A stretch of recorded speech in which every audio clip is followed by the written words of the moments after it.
Hey everyone, my name is Daniil. I'm Ilya Marchenko. I'm Denis Kudla. I'm Evgeny Donskoy. I'm Henry Laaksonen. I'm Peter Torebko, and you're listening to the Game to Love podcast.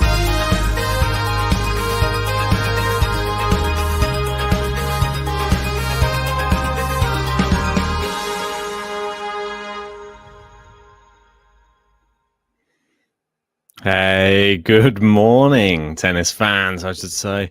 It is now 4 a.m. in the morning on a Saturday morning here in the UK, and we are here for another meeting of two great players that they obviously met last time in a little final in Australia. Don't know if you've heard of it. It's called the Australian Open, and Rafael Nadal won his 21st Grand Slam the last time these two met. Came back from 2 sets to love down to win in 5. So thank you for joining us.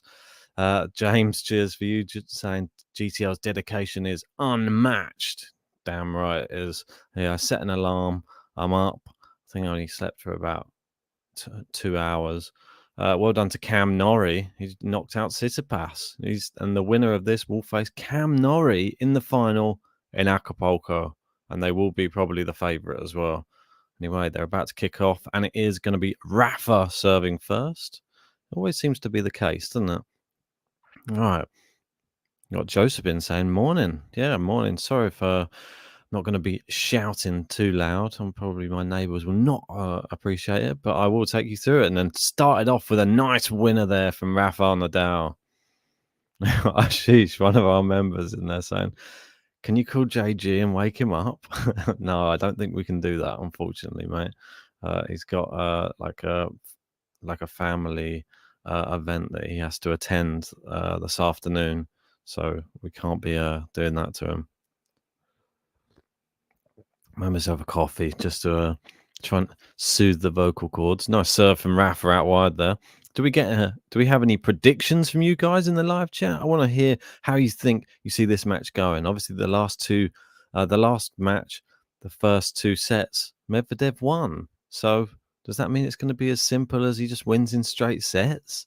Or is it something a little bit more complicated than that? I'm interested to hear what you guys think of this one. I'm really torn. I mean, there was part of me thinks it's going to be the same. In my bracket, I had Nadal defeating Medvedev, and after what I've been hearing from a lot of the commentators about the way the courts have been playing, they're playing quite slow, but Rafa makes them look fast, which is really interesting. So let's get your predictions in anyway. I want to hear what you guys think. Let us know in the live chat now.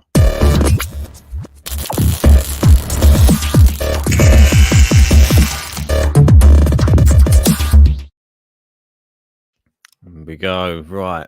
What's the first prediction coming in? We got Brandon straight in with Medi wins 6-4, 7-6. I think it's quite a nice prediction, actually. But we'll wait and see. I've got Rafa. Part of me thinks it's going to be a long drawn out one, to be honest. I think it's going to be Rafa in 3. Right, here we go. Rafa serving 30-15 into the net. He's going to need to serve well here today. Right, let's just try and keep it polite in the live chat, please.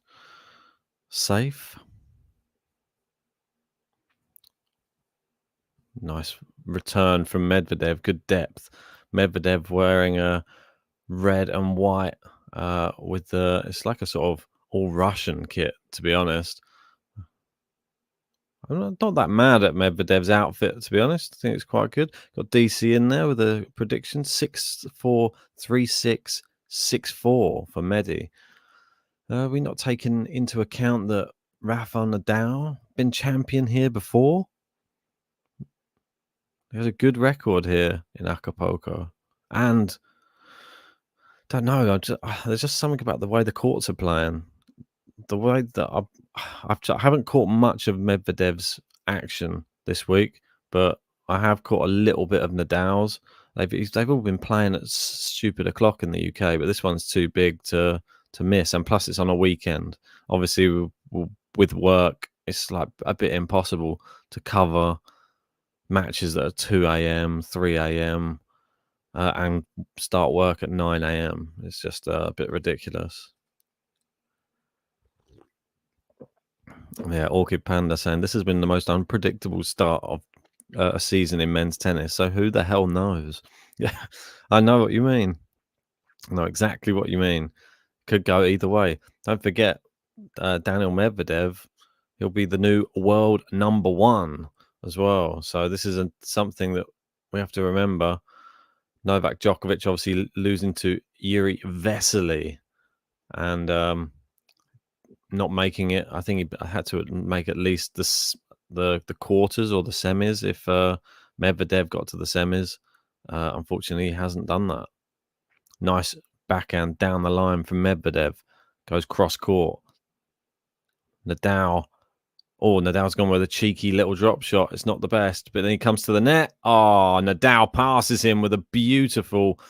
Well, he drew him in, then passed. And then the crowd really like that one. We've got our first game on the board, and the rallies are really flowing. I'd like to see that. Really, really great tennis already from both these players. And if that's what the match is going to be like, we're in for a bit of a treat, I think. They're just starting where they left off. Well, Rafa certainly is, by the looks of it.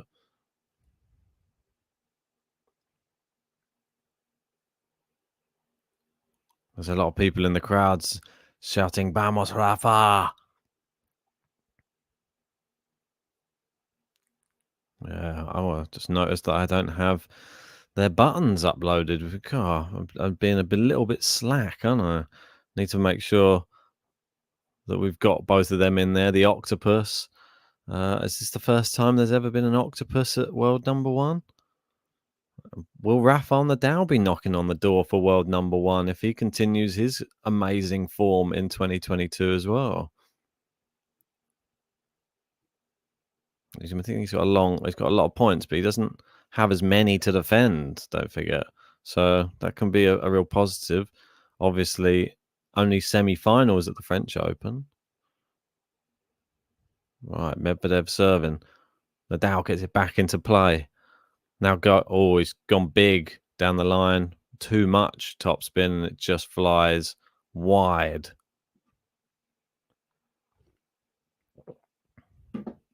$15 thanks there, Ankit, saying Vesely played brilliantly today, by the way. Well, I haven't even had a chance to go back and have a look at some of these results because Vesely, wow, I mean, what a match by the looks of it against Shapovalov. 3 tie breaks. Oh my word. I didn't even see this. 3 hours 16 and Vesely the victor after us coming from a set down to win in 3. I mean, that's incredible. What's happened to Yuri Vesely? It's 123 in the world coming into this tournament.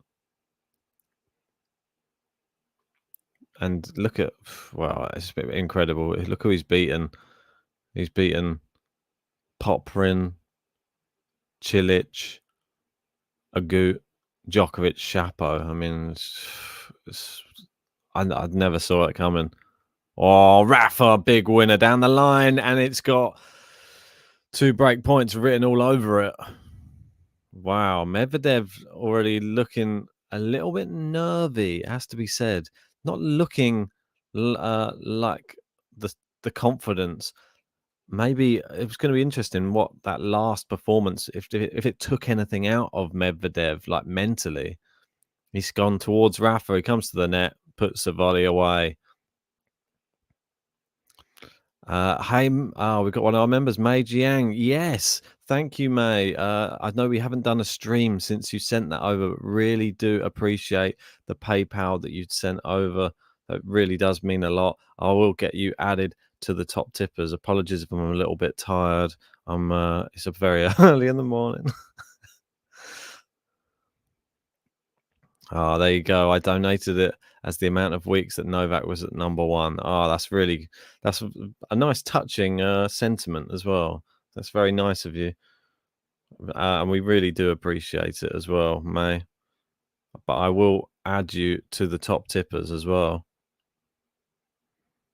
Just bear with me. You're already on the top tippers. I think you're going to move up to... Yeah, so you'll move up just above... I think you may even move up above Ken Lee, if I'm perfectly honest. Sorry, Ken, if you're watching. There you go. Medvedev's managed to save the break points, and that's how quickly it can turn around on a Medvedev service game, as we know.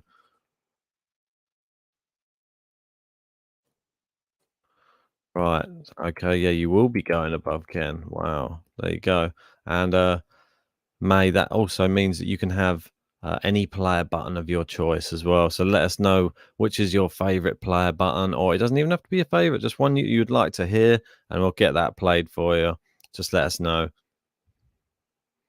Right, let me just add that to the list. And you jump above Wally and Ken Lee.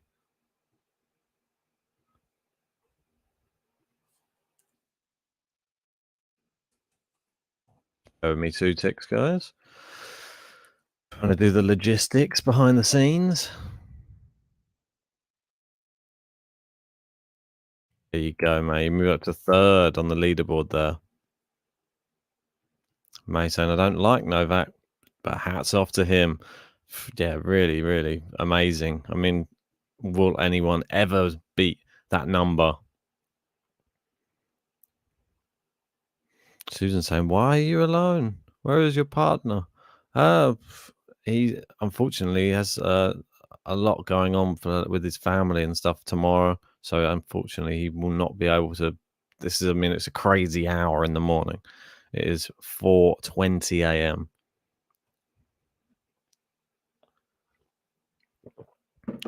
Yeah, the favorite of this matchup, interestingly, is Medvedev, where we might get some good money to take a bet on Nadal at the moment.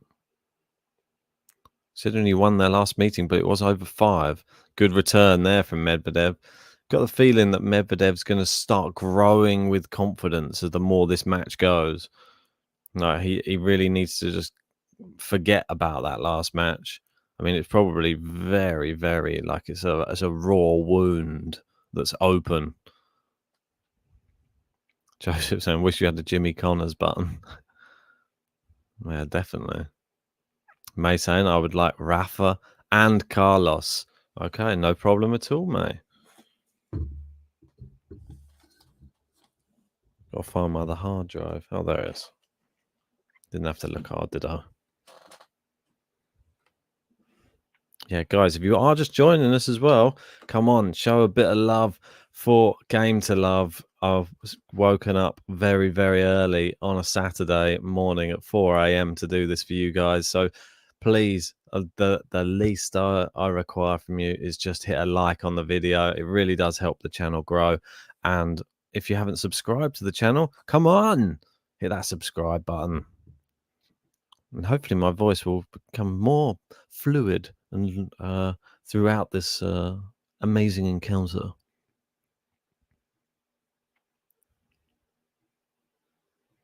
Right, safe. Unfortunately, too much swearing. You're getting blocked. Right. Yeah, May talking about, yeah, Norrie win, I mean. No, you're a trooper. I took a nap at 7 p.m. I just got up now to see Norrie lose. Do you not mean, yeah, Norrie win? Yeah, exactly. Such an amazing performance. Norrie had a terrible start to 2022, but he looks like he's found his feet again. Amazing stuff. I thought that we'd definitely be seeing Tsitsipas in the final, if I'm perfectly honest. Not turned out that way. A nice inside-out forehand there from Nadal, and Medvedev wide down the line. Yeah, we're waiting until the end of the set anyway, May, to get your buttons out. But you could... Oh, bear with me 2 ticks. Just got to upload Alcaraz. Right. May saying he's a Brit, right? Yeah, well, comes under our banner, but I think from New Zealand and went to college in America doing the college tennis system. But I believe he born in Nottingham? But regardless, he claims to be British, so we will take him as one of our own. That's all that matters. Oh, good hitting here from Medvedev and forces Nadal into an error, and the ball does fly long on that occasion, and it is deuce. Oh, crowd getting a little bit restless. They're trying to cheer Rafa on there. The pre-match win predictor there, you can see 56% for Medvedev before this. Maybe they're thinking now he's world number 1. Fortune is going to favour him now, even though it didn't at the Australian Open. Orchid Panda saying, yeah, the Tsitsipas loss was surprising. I think it was. I think Tsitsipas having a bit of a strange time. Obviously, I don't know if you joined us for his match versus Felix, where Felix won his first final. Felix, I mean, if he played anyone else, maybe you wouldn't have won that. But Tsitsipas sort of like an ideal candidate to get your first win. We got Natchkit saying anyone got the live stream. If you just try and jump in our Discord, there's a link in the description. Might be somebody in there watching it. May saying I'm really bad. I can't watch Rafa serve. Why can't you watch Rafa serve? Yeah, Joseph, should we do a Mexican wave? Yeah, go for it, guys. Maybe all of you in the live chat. I want to see the hands up emoji. Or maybe you, if you're a GTL member, you can do a little GTL Ben emoji. That can be our own version of Mexican wave. We got Lexi Raymundo in saying, glad to have you back, Ben. Yeah, it's great to be back. Unfortunately, the timings of these tournaments, just terrible for us in the UK. And I always say every year with Acapulco, the tournaments, like the best matches are always 2, 3, 4 a.m. in the morning. And it just feels very, very unfair because we miss out because we have day jobs as well. There's no way we could possibly stay up and cover it. But it is the weekend, and that's why I'm up now. Oh, there you go. Got the GTL JG emoji from Mei Jiang. Is this the start? Is this the start of the Mexican wave? Right, here we go. Anyway, May, appreciate your super chat off stream. So here you go. You can have your buttons now. Hey! Vamos! Hey! Vamos! Rafael Nadal! Unbelievable.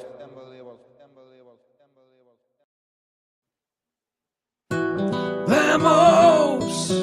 Carlos Alcaraz! 1, 2, dos, tres, vamos! Vamos! Carlos Alcaraz! Vamos!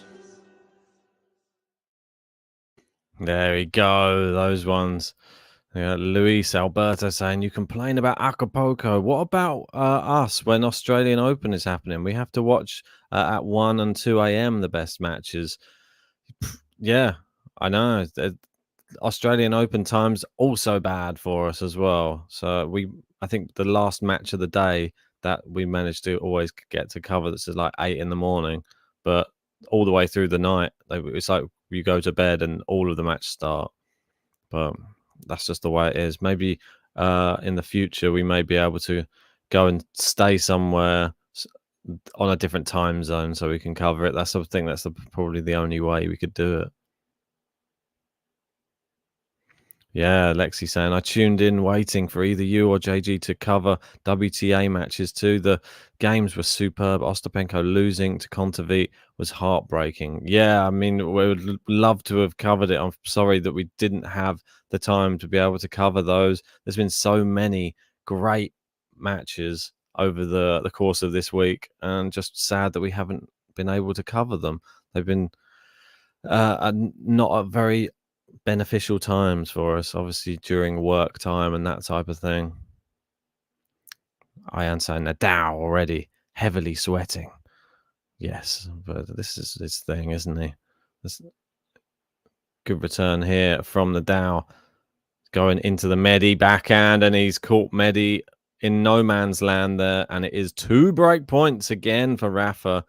He sort of that makes these courts look fast, doesn't he? They're not. Joseph saying JG got the final right. Iga versus Annette.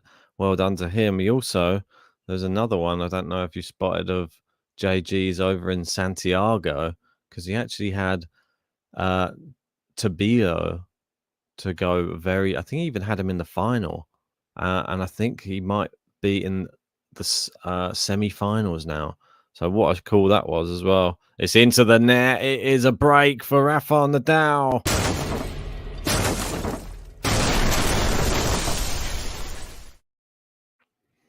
Yeah, exactly right. And it is Rafa who does break. Well played. Hey! Vamos! Hey!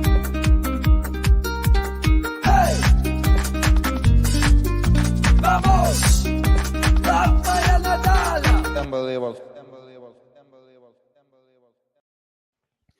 Unbelievable, as Rafa says it best himself.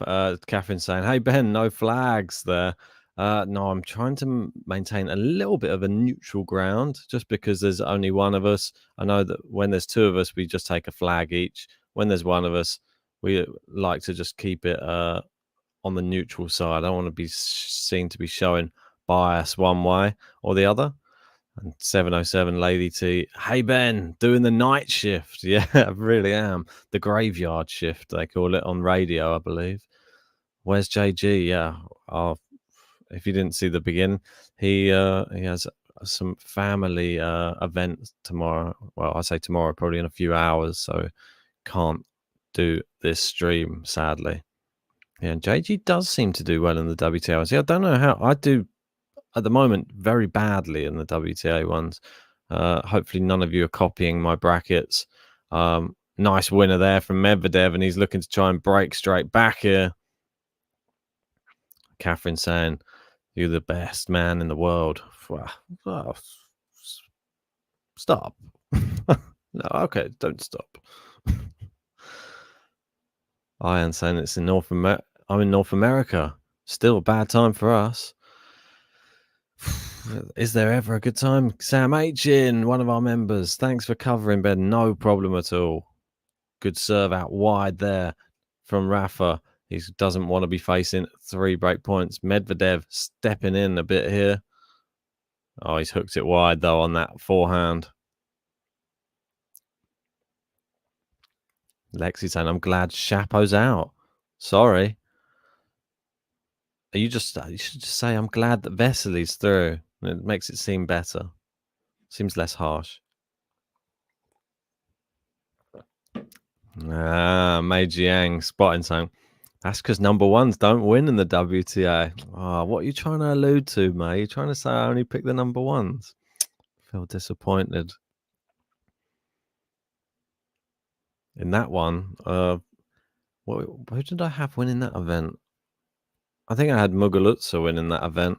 Sadly, she went out. I think I had Sabalenka Muguruza final. It just goes to show. Yeah, neither of those players made it though. Didn't do too badly though. I could have done a lot worse. The other bracket I did terribly on, like the Guadalajara one.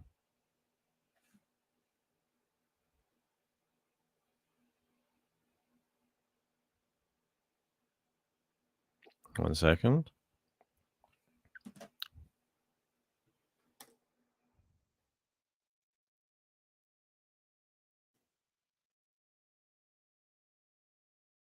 Six guys, sorry. Bad at multitasking.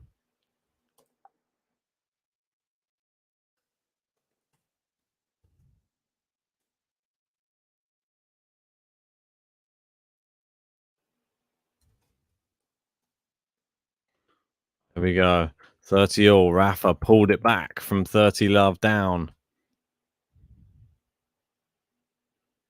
Oh, the drop shot. Medvedev's into the net. Rafa stretches. Medvedev's got it back. The octopus. And Rafael Nadal, a brilliant fake shot, and then just placed it over the net. That's what we're used to seeing from him.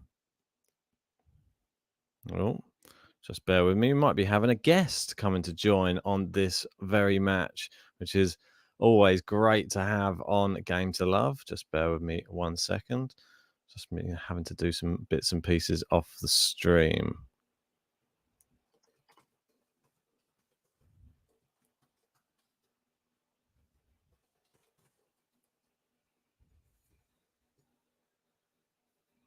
Rafa serving goes out wide. It's wide. It is wide from Medvedev, and that is the consolidation from Rafael Nadal.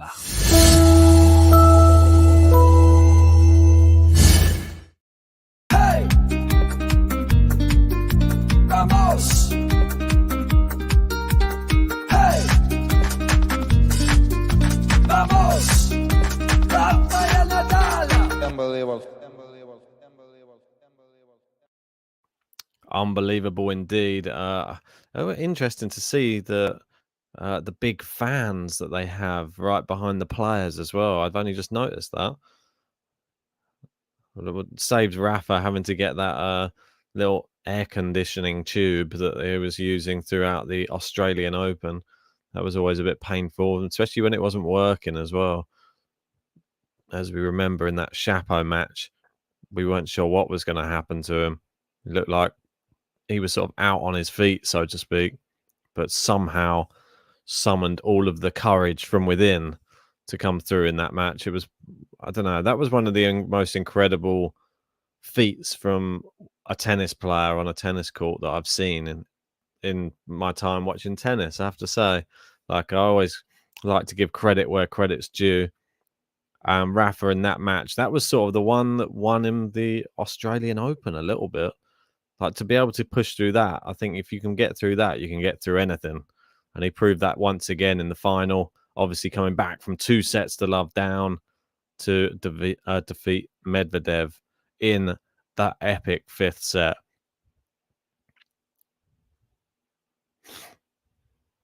Well, we got Sam H saying, even last night, Ben, that second set by Rafa was disastrous.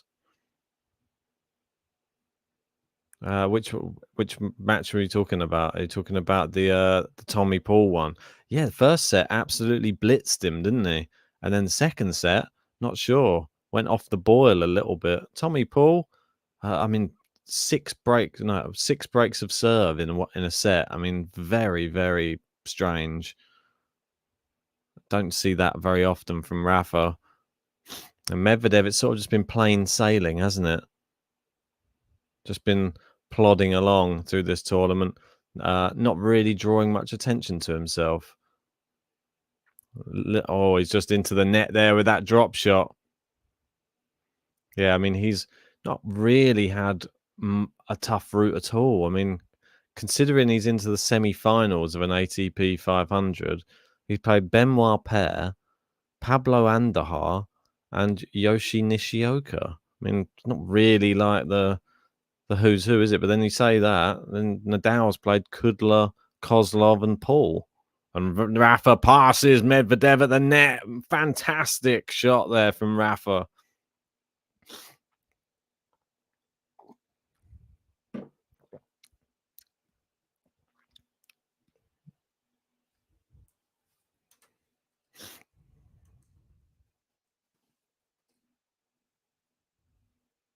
Oh, good ace there from Medvedev down the tee. Vanch saying, is this the number one? What are you trying to say, Vanch?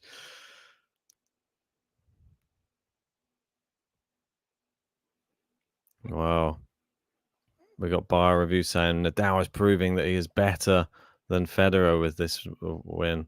Or Nadal got there, but Medvedev jumps high and backhand smashes it past Nadal at the net.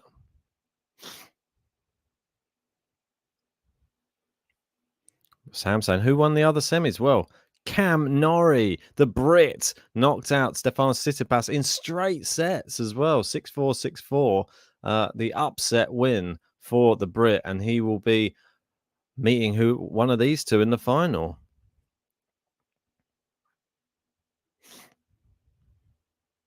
Yeah, I've got a feeling Vanch is going to have some harsh words for whoever's number one in the world, whoever it may be, if it's not Djokovic. Embarrassing display for a number one player in the world. But didn't the former world number one in the world go out to number 123 in the world? So it's like a little bit. Medvedev's losing at the moment to the world number, I think 5. I think, isn't he at the moment, Rafa? Good return. The drop shot. Nadal into the net. Can Medvedev pass him? He can't. It's smashed away from Rafa. Pulls this back to Juice. Fans saying that's not true, Ben. If Rafa gets number one, then he would do better. Quite possible. He's a bit more used to being there, though, isn't he? He's a little bit more of an old hat at being in that number one spot, more so than Daniil Medvedev. A lot of weight on the shoulders of this young Russian guy.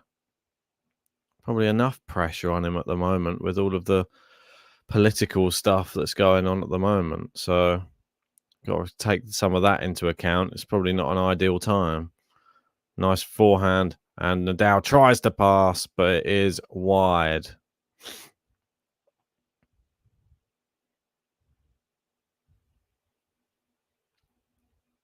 Well, we've got Joseph saying nobody is unbeatable, which is very true. Everybody is just human out there on the tennis court. You got to remember that.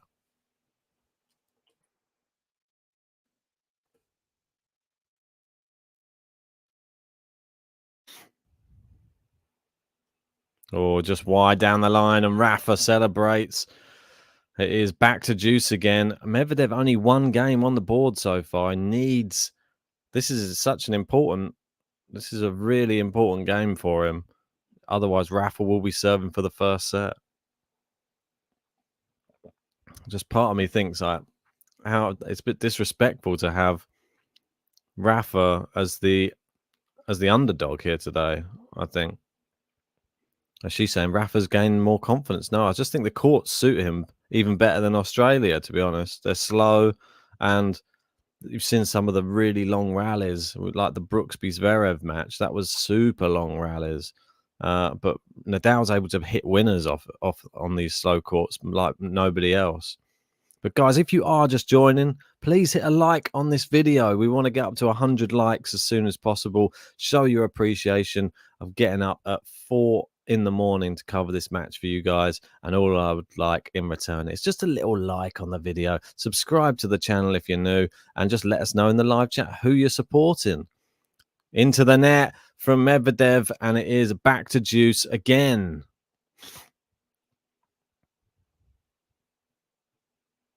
Iguales, as they say. Right. Medvedev wanders over. Quite a long game, this one. I'd like to see the stat on how long it's been. The first set so far, 33 minutes on the clock. And this game's probably taken, I'd say, a good 7 or 8 minutes at least. Ace down the tee from Medvedev, not messing around.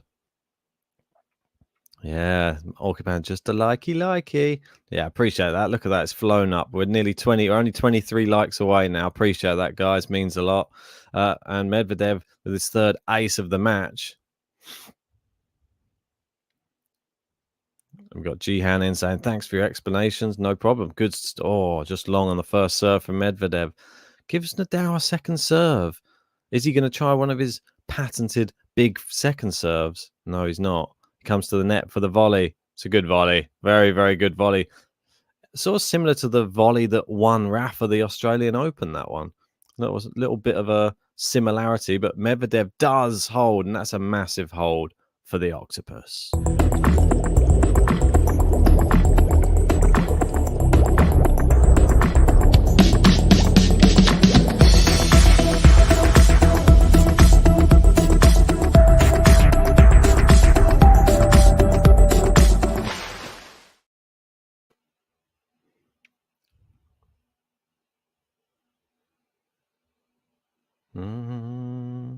The crowd are singing, ole, ole, ole, ole, ole, ole.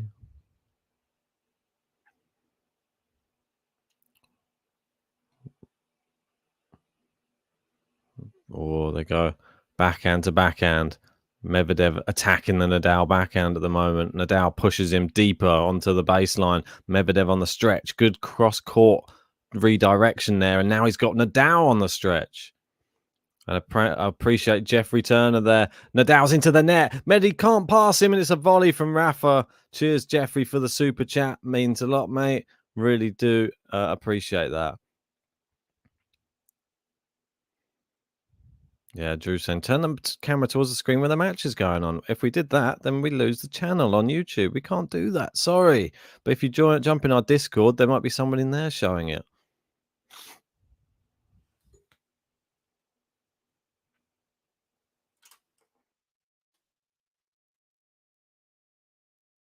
Right, so 15 love.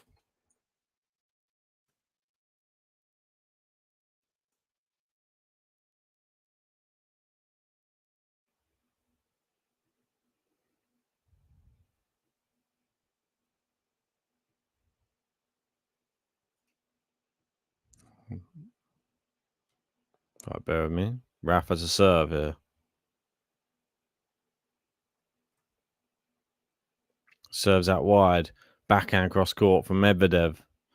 Now, big forehand from Medvedev. Rafa can only just get it over the net. Medi misses down the line.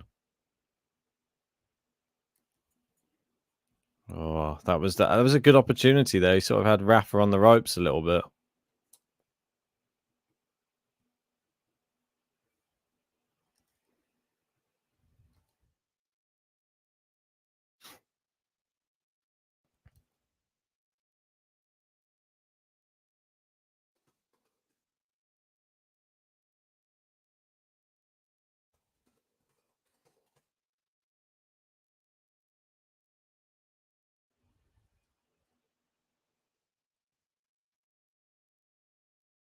All right, 40 love. An ace from Rafael Nadal there. Apologies, guys.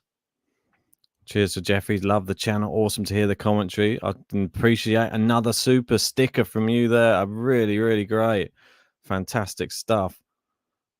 If you haven't already, hit a like on this video. Subscribe if you're new.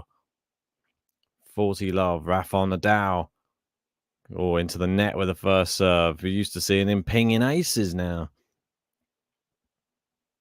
Second serve coming up.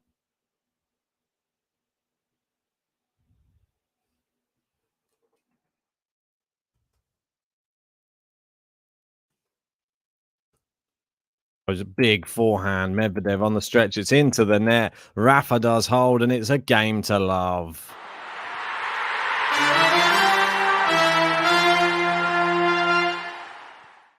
Hey!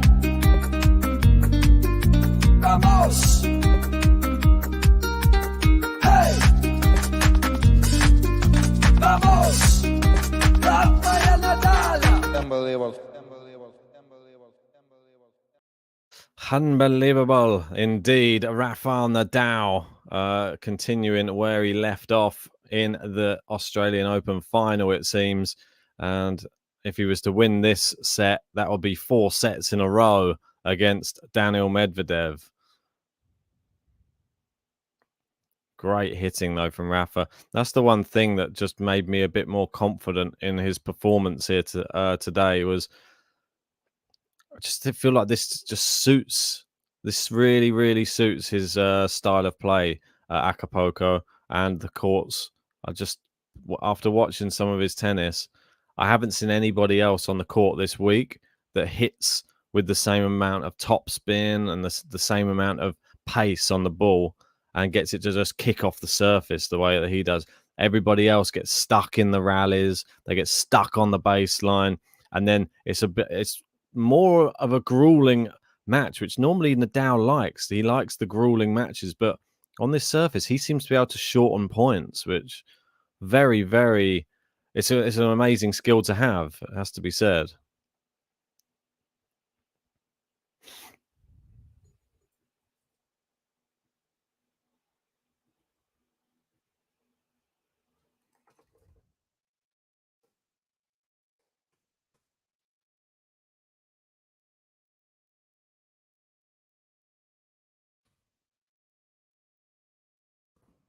Rafa.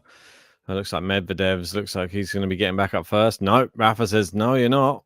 He jumps out of his chair and sprints onto the court. And Medvedev's still there trying to get something out of his bag and unwrap it. Nope. Now he's finally got the racket back in. Oh, it's just like one of the little shock absorbers that he was just getting put into the racket. That was all.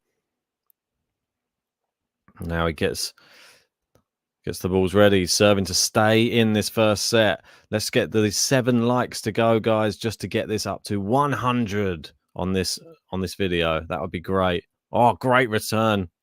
Oh, it wasn't a great return. It's called out, but Rafa sort of gives it the, Are you sure?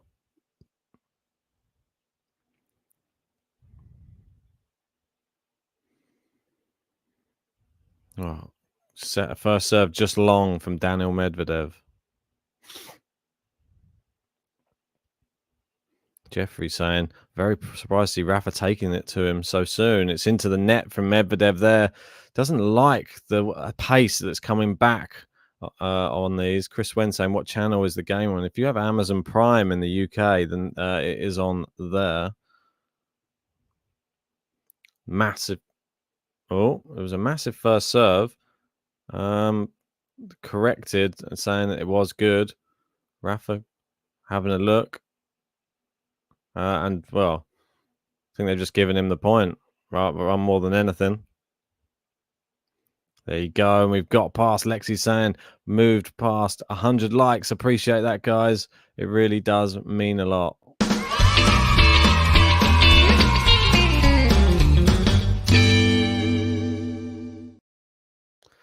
Double fault there from Medvedev. It is 30-all. I'm not sure what's happening to him.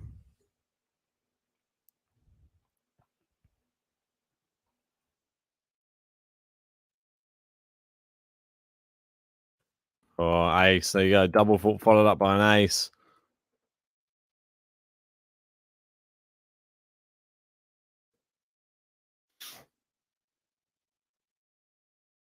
There you go. Unbelievable. And we got May saying 300. And we got 400 people in. How you doing, guys? Thanks for joining us. Everyone like the video. Everyone subscribe.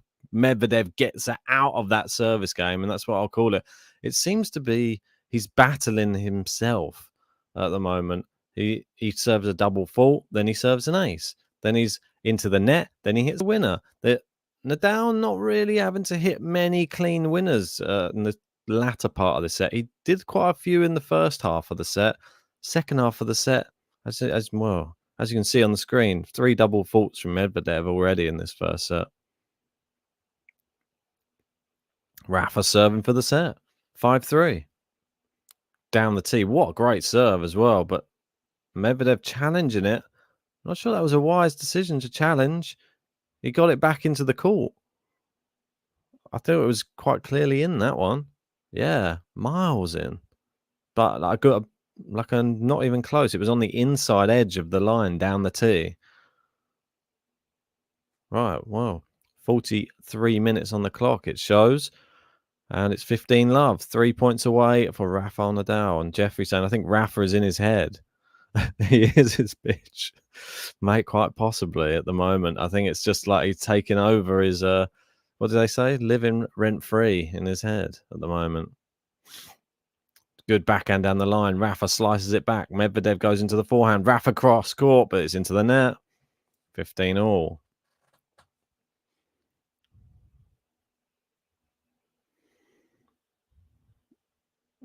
Arman saying today, Medi is a serve bot. Rafa clearly better in the rallies. Yeah, I think on this surface for sure. It looks like. Yeah, Vance saying code violation. Language, Ben. Indeed. But then the Marin Cilic button has it in. So do we allow that? Does Cilic get a code violation every time we play his button? Come on. Yeah, Patrick saying, come on now, folks. Over 300 people on this stream. Show the love and like. Appreciate that. Doing my job for me. Second serve for Rafa. Good return from Medvedev. No depth on any of the Medvedev returns. And Rafa drive volley. It's looped up. Rafa smash. Easy. Rarely see Rafa miss one of those smashes.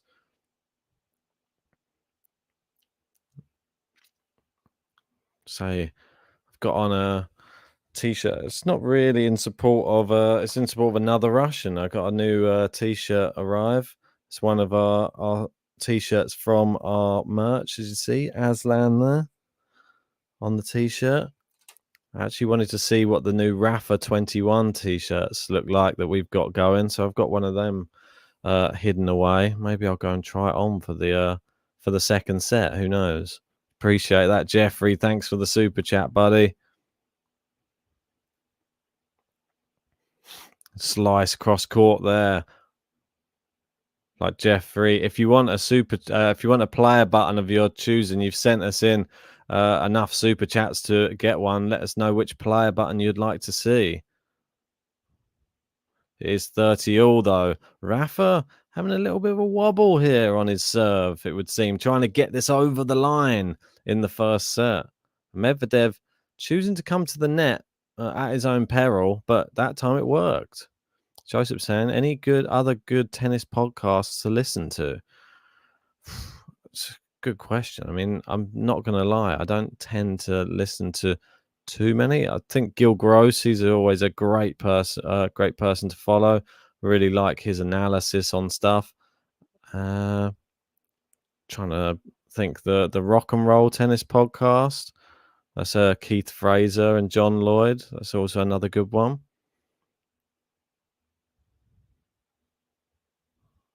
Right, 40-30. Set point. Rafael Nadal. Vamos. Needs a big first serve here.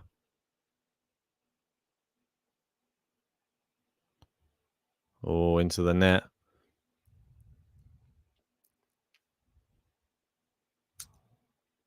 Yeah, Sam agreeing. Yeah, Gil. Yeah, and Mei Jiang saying, yeah, that's interesting about the big three with Gil Gross. Yeah, definitely. Does great stuff, Gil. Have him on the pod. Oh, Medvedev just went for it and he missed it. And it is first set. Rafael Nadal. Hey! Vamos! Hey! Vamos! Rafael Nadal! Unbelievable. Just like that. Yeah, Jeffrey, let us know which player button that you would like. Obviously, you've sent in over $5. If you want any player button of your choosing, then just send me in $5 anywhere you like, and I'll happily play it for you. It's always great, and it helps support the channel as well, and we can have a bit of fun. So, and we got Heaver saying, you're biased. You're a Rafa fan. That's not true. I'm a tennis fan, and in this one, Rafa's winning, and he's playing the better tennis, and I will call it as it is. So at the moment, Medvedev not really turned up, it has to be said. And Medvedev sits there shirtless on the changeover, just sort of not sure what he's eating, but just waiting, just having a little break.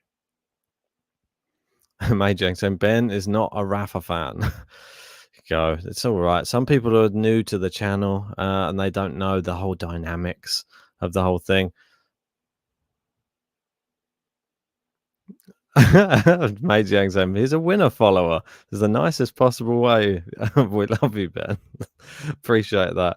Recency bias guy. I'm a big Karatsev fan. Come on, he's another Russian as well.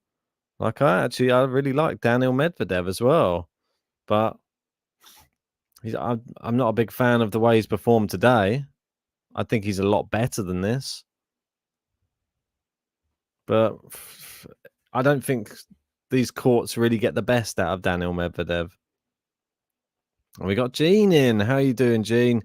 Saying Rafa is going to be number one. Tell JG I said it. Don't worry, mate. I'll pass on the message. And maybe if we get enough super chats in, I'll go and I'll put I'll give you a twirl, a little of the new Rafa t-shirt that I just wanted to see what one looked like. I got it in JG's size just in case he wants to borrow it, which he probably will. He'll probably end up in his hands, but and I ended up I got myself a little Carlos Alcaraz one. I just knocked one of those ones up just to try and have a little bit of experimentation as well. So I think it looks quite cool.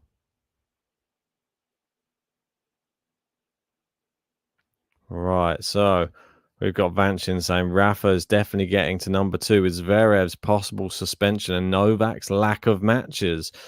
It's a good point. The Zverev thing, Tsitsipas as well, not really playing his best tennis at the moment. Seems to be falling down against players he normally wouldn't. Felix, who's the other one? Norrie. And thanks to Jeffrey, another super chat. Really appreciate that. Tell me how to get a player super chat. I'm all about some Rafa. So you just want some more Rafa? Is that what you want? Is that the button you want, Jeffrey? Because that was what you can have, mate. Well, you can have 2 buttons now. Right. Well, I'll give you a Rafa one just for now. Hey! Vamos! Hey!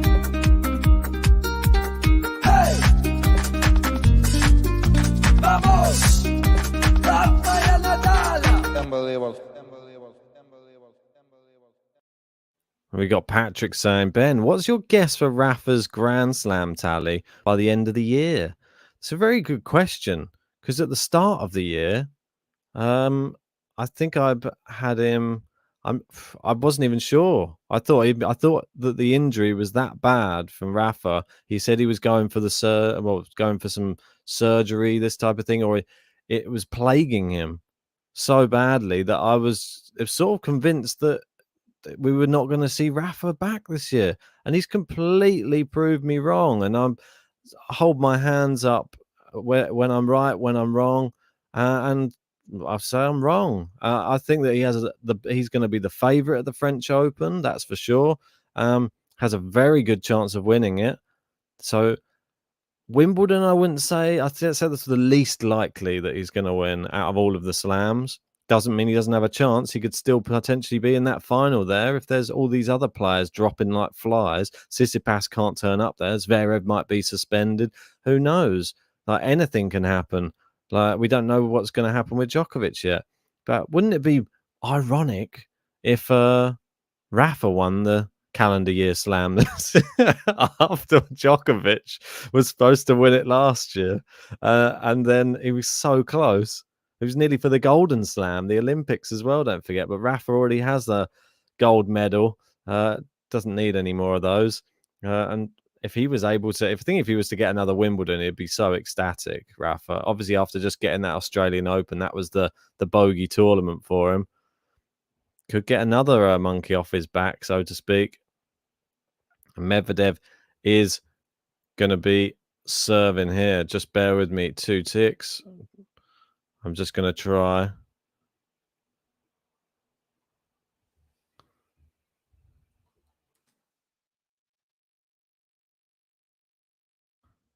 Right, I'm just going to bring somebody else into the fray, so to speak. Right, here we go. And we've got the man with the plan. He's a big Rafa fan. It is that guy from the Silk Report. It's John Silk. How are you doing, John? I'm good. Can you hear me okay? Yeah, I can hear you great, mate. Great. Just getting my screen set up, but yeah, pretty good. Yeah, I'm very, very pleased with that first set. Do you think it was a case of Rafa playing well, Medvedev badly, or what's your thoughts on that? Bit of both, I'd say. I think Rafa's his levels been pretty good from the off. He started fast. Medvedev not great. I'm not gonna lie. I don't think that he's been at his best. He's made too many unforced errors, and he doesn't look that comfortable on the baseline in the rallies. That's my personal opinion. Yeah. He keeps attacking the net a lot, and I don't think it's wise because Rafa's passing shots are just too good most of the time, and he's looking for serve. I think it's a little bit like he's not sure what to do, so he's going into the net, hoping the answer's at the net at the moment. But it's a bit 50-50, and you're seeing on some of his service games, he's getting like to 30 alls, and he's having to save break points. Yeah. I think we could see more here. And we got Jeffrey Turner saying, "Marry me, John." Hi, Jeffrey. Well, that's like, well, $5. You're getting close to a marriage proposal with that. That's not bad, is it? It's not bad at all. We've got Lexi saying, "John Silk." We've got Sam saying, "Hey, John." Jeffrey Hi, saying, Sam. "Oh, John is so cute." Jeffrey, I'm flattered. And Jean saying, "Hey, John Silky." Hi, Jean. Nice to hear from you. Yeah, indeed, mate. It's good to have you back in again. Feels like it's been, I don't know, I can't remember the last match we had you in for, but it's good to have a match I don't remember, but of course I was on from time to time during the Aussie Open. But yeah, for an actual match, I'm not sure. Yeah, good to have you joining. It's now 6 a.m. where you are. Yeah, exactly. Just gone 6 o'clock. I actually just went down to the cafeteria just to see if they had the big screen on down there, but they don't, not yet, but it should be opening pretty soon. Do you want to tell everyone where you are at the moment? Yeah, John? Yeah, sure. Why not? I am at the Rafa Nadal Academy in Mallorca. Oh. So I've chosen a neutral venue. Very neutral. Yeah. Because the reason I mention it is because yesterday I was watching some tennis on in the cafeteria down there. They seem to have some extra channels downstairs to what we have in the rooms, unfortunately. Ah, okay. Anyway, Nadal's got 2 break points here, and he's broken. Down the line, it's wide from Medvedev. More misfiring.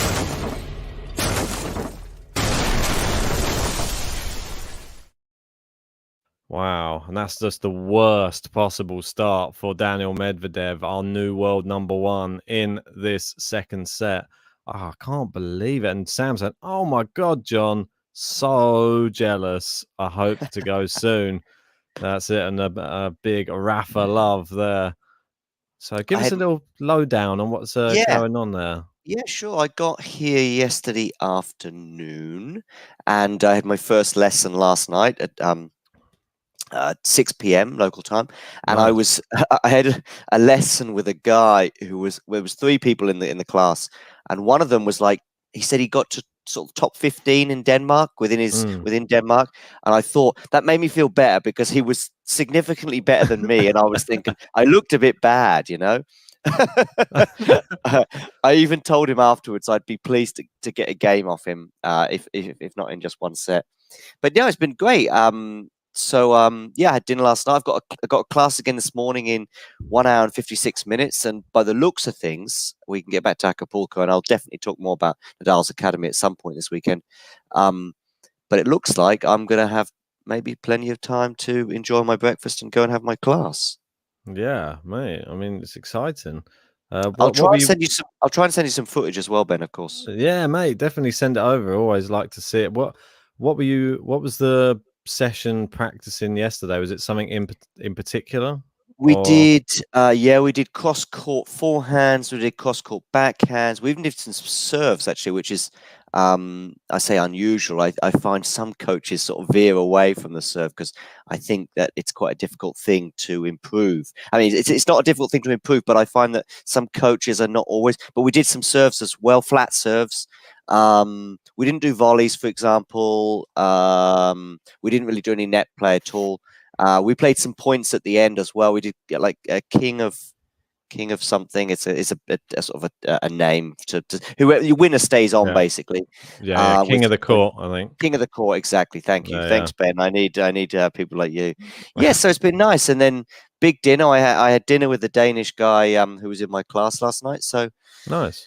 yeah, so that's where I got to find out some things about him. And he's good. He's good. Yeah. Talking of Levels. good. Yeah, exactly. Yeah. Talking of levels, Nadal is on another level right now, 30 love up. Seems like it. Not serving badly, and I think Medvedev has to do a lot more with those second serves. If he gets given a second serve, he has to step in. You see how passive the returns are for Medvedev. I've noticed today are all landing inside the service box. They're not going deep enough, and then Rafa's next shot is always deep, and Medvedev is on the back. It looks like he's backpedaling, and he's like not tripping over himself, but it seems like his feet are sort of muddled up because the ball gets behind him with all the topspin Rafa puts on it. I know how that felt yesterday, actually. I bet. Yeah. But I heard you say a bit. Yeah. Oh, look at that. That's a Rafa special. Out wide serve and then the little flick of the wrist down the line. Game to love, mate. Yeah. Here we go.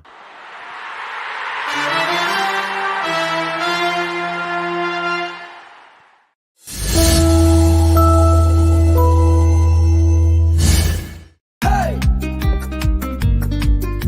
Vamos! Hey! Vamos! Rafael Nadal! Unbelievable. Defensive play here from Rafa. He's still in the point, but Medvedev has to be favourite. Nevertheless, they're going cross court to cross court, backhand down into the net from Rafa. 15 love Medvedev. Go on. No, I was going to say, did you see the defensive style of play from Rafa compared to Medvedev at the moment? And it seems he's happy to try and sustain the rally, stay deep on the court and just try and get everything back when Medvedev's attacking. Medvedev doesn't seem to have that same court coverage at the moment for some reason. I'm not sure why. Which is a little it may be the temperature. Yeah, it's a little unusual. I mean, this is Rafa rolling back the years in terms of defense because I mean he was famous for in his younger years, and I think his defense is still one of the best in the world. But he's probably just lost half a yard. It's just, you see, it hit the net cord and it sort of messed up the rally for Nadal. And then he sort of changed his tactic and went, "Oh, I'm going to drop shot," just out of nowhere. Brilliant! Yeah. What a great change up that was. I heard Tony Nadal say about a year ago. It wasn't yesterday in the class. I haven't seen him yet, actually. I've seen a couple of people from the Amazon, or I've seen one person at least from the Amazon series. I don't know if you've seen is it out? Oh, he's going to challenge. Nadal's challenging it. Basically, just to give you an idea, Medvedev does one of those driving volleys on the backhand side, slightly more difficult, I think, than the forehand side. And he might have just pulled it wide, but Rafa doesn't look so sure. It's in. By the slimmest of margins. Very close, that. 30-15. So you've been seeing a couple of people from the I saw one. There's someone I saw from the Netflix series, and actually she's pretty good. I just spoke to a bit about her career so far, and she is now 40-15 Medvedev, and she won a tournament last week, a Spanish tournament in Seville, and I asked her what would she like to what's her sort of number one goal. If you could do one thing, if you could be a Grand Slam winner or for example world number one or gold medalist, and she chose the world number one. Wow. Yeah. High praise. 40-30, 40-30. It's one of the most difficult things to try and achieve, though, to just try and get on top of that mountain, isn't it? So Yeah, I mean, actually, it's very rare. Actually, it's funny. I said it's very rare to get to number one without winning a slam. Talking of number ones, of course, we've got a Medvedev here who's just won his first slam in September last year. It's out, so it's a second serve. But there were, I remember Marcelo Rios. He got to world number one and never won a slam. Yeah, I can't think of too many on the men's side. I know that the one that stands out on the women's would be Jelena Jankovic. That was the one that comes to my mind first for some reason. Probably one of the best players on the women's side to never win a slam. Jeffrey, just to answer your question, I mean, I guess he's comparing Rafa to Connors and Evert. Listen, I am 42.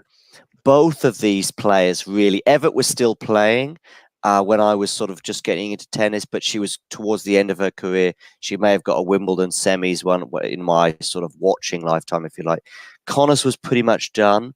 I don't remember Evert's style so much, but I think Connors is a fair one because Connors was a fighter, if you like, and he was a battler. I follow him on Twitter, by the way, and the only battle, the only fighting spirit he shows now is gin and tonic. He's quite a funny guy to follow on Twitter.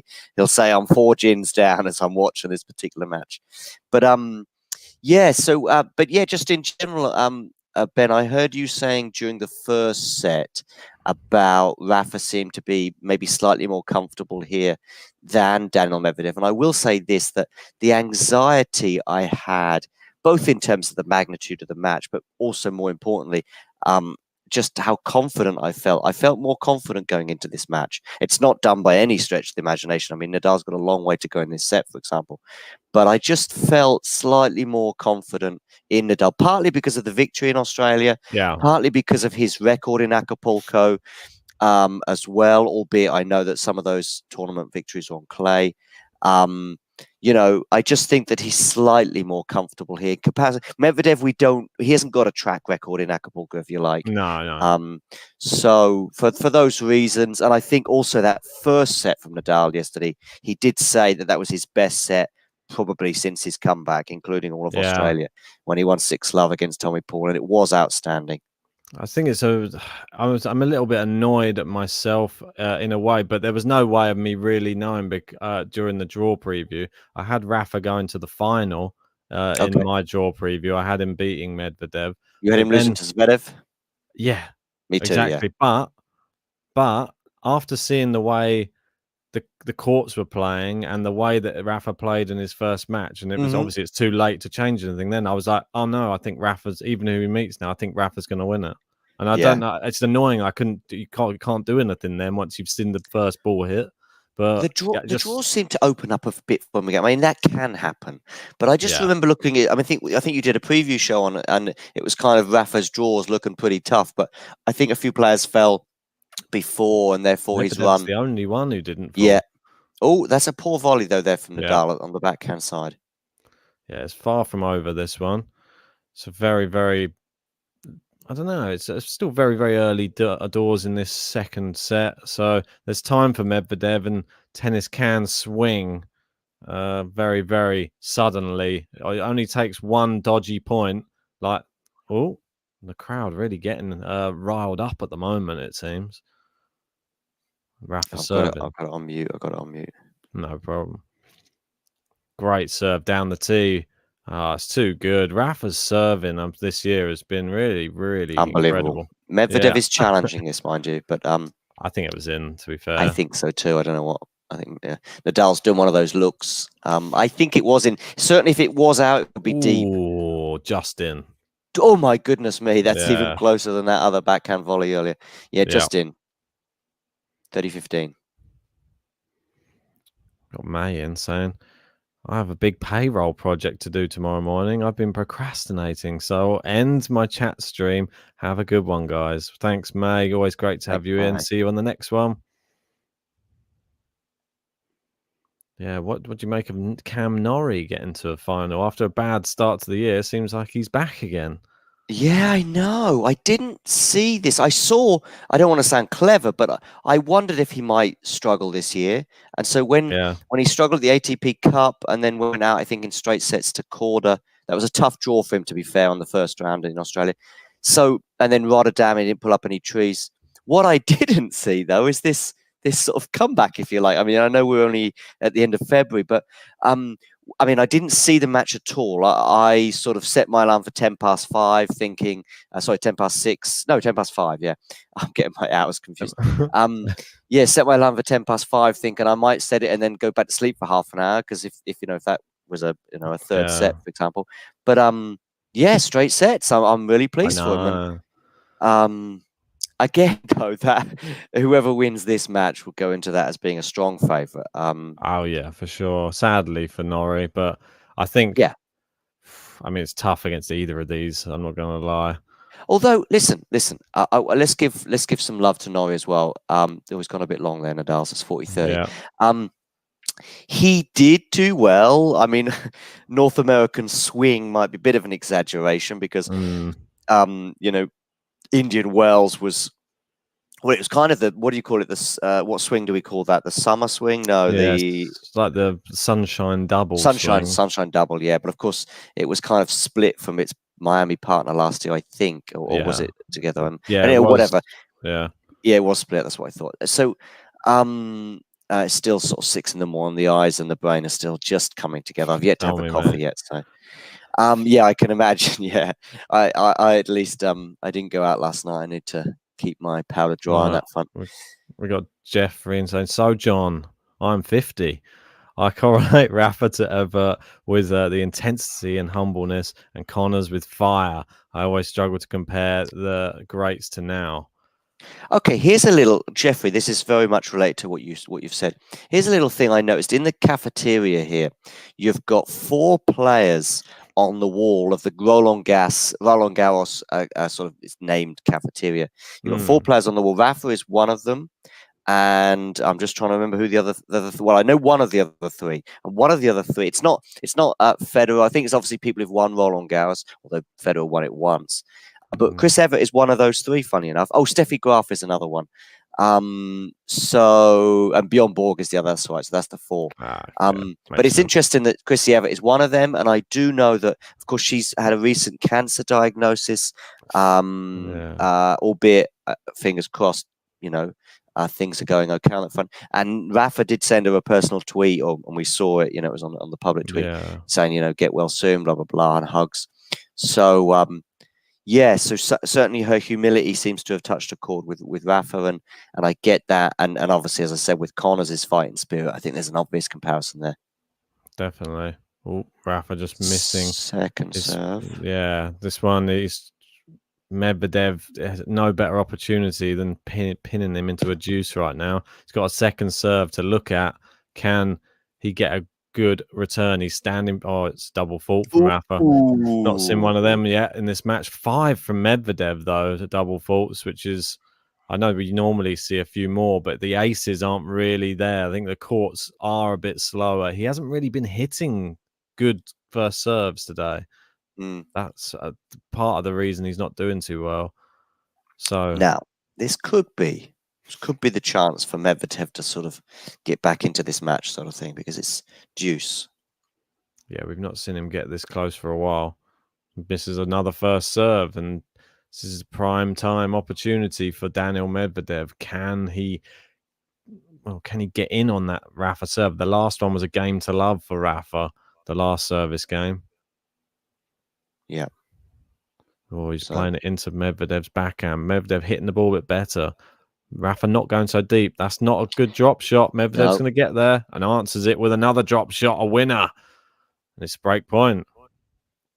Yeah, great point there. And that was basically down to a poor execution, at the very least, on a drop shot from Rafa. It's unusual for him to be quite so wayward with the drop shot. It was just bounced up. It was just too high. From the minute he'd left his racket, you just thought, okay, and he was in trouble. Indeed.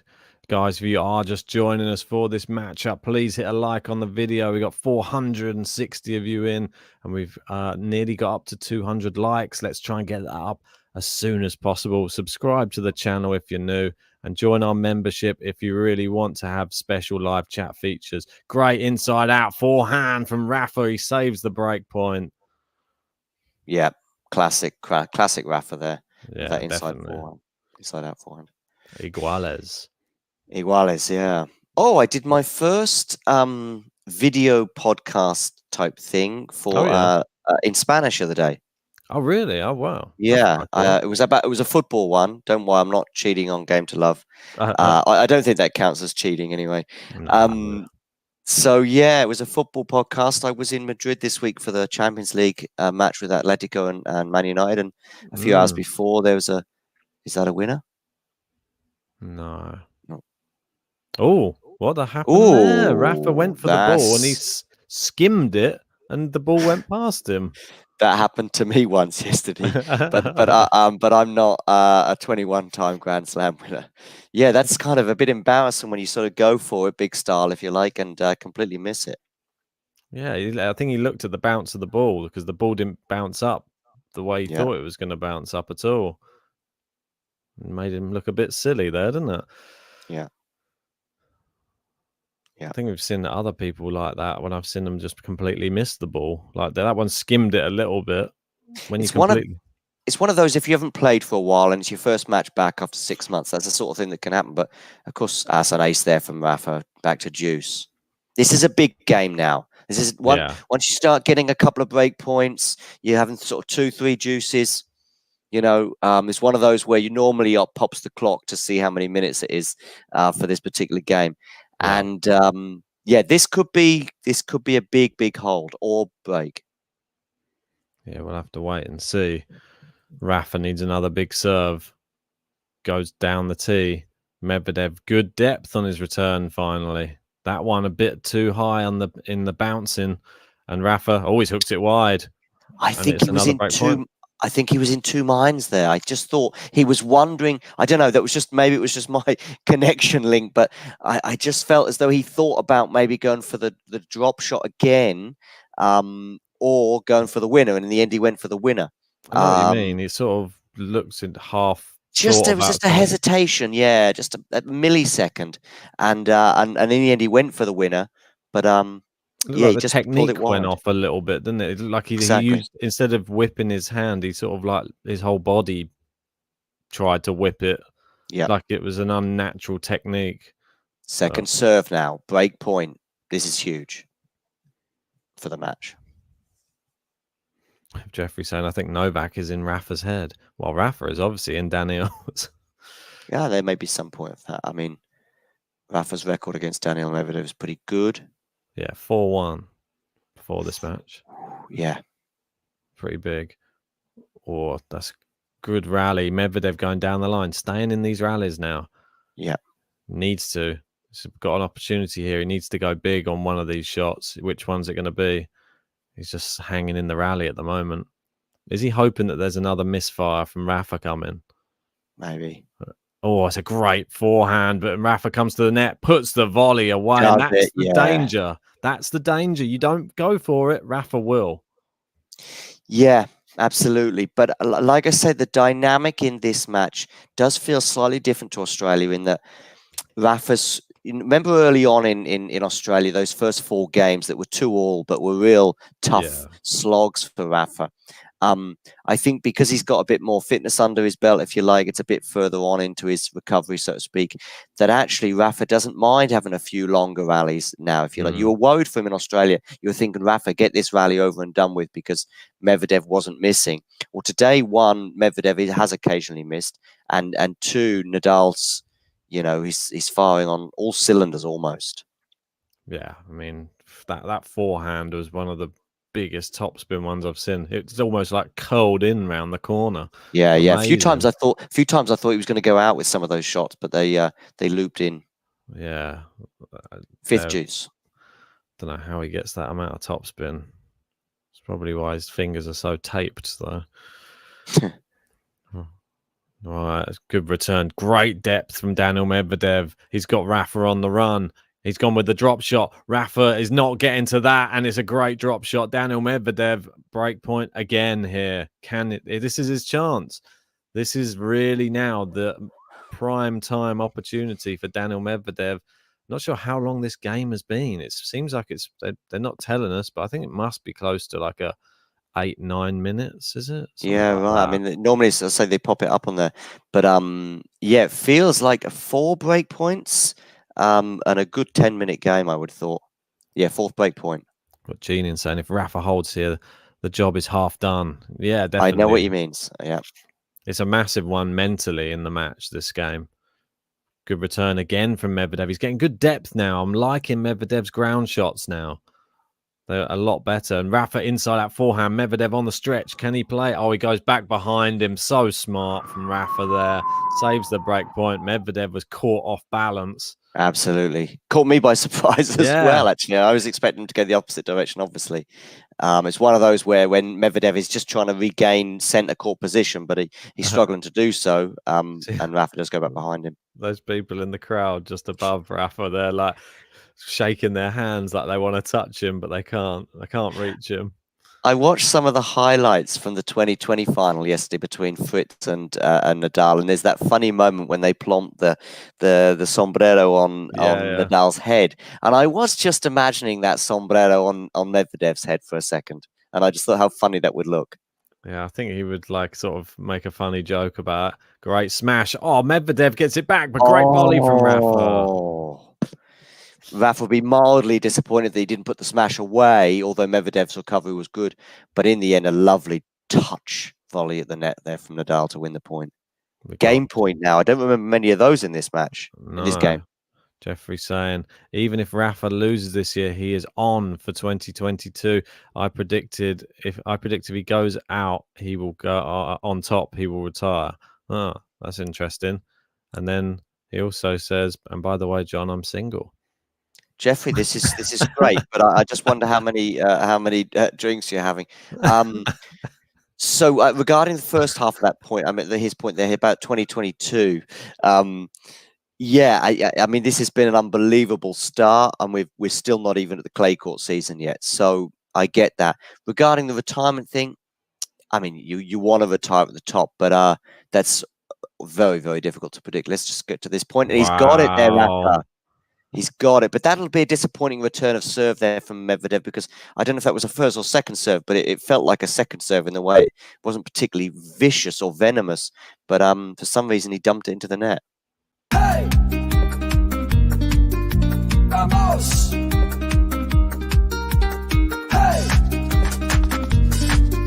Vamos! Rafael Nadal! Unbelievable.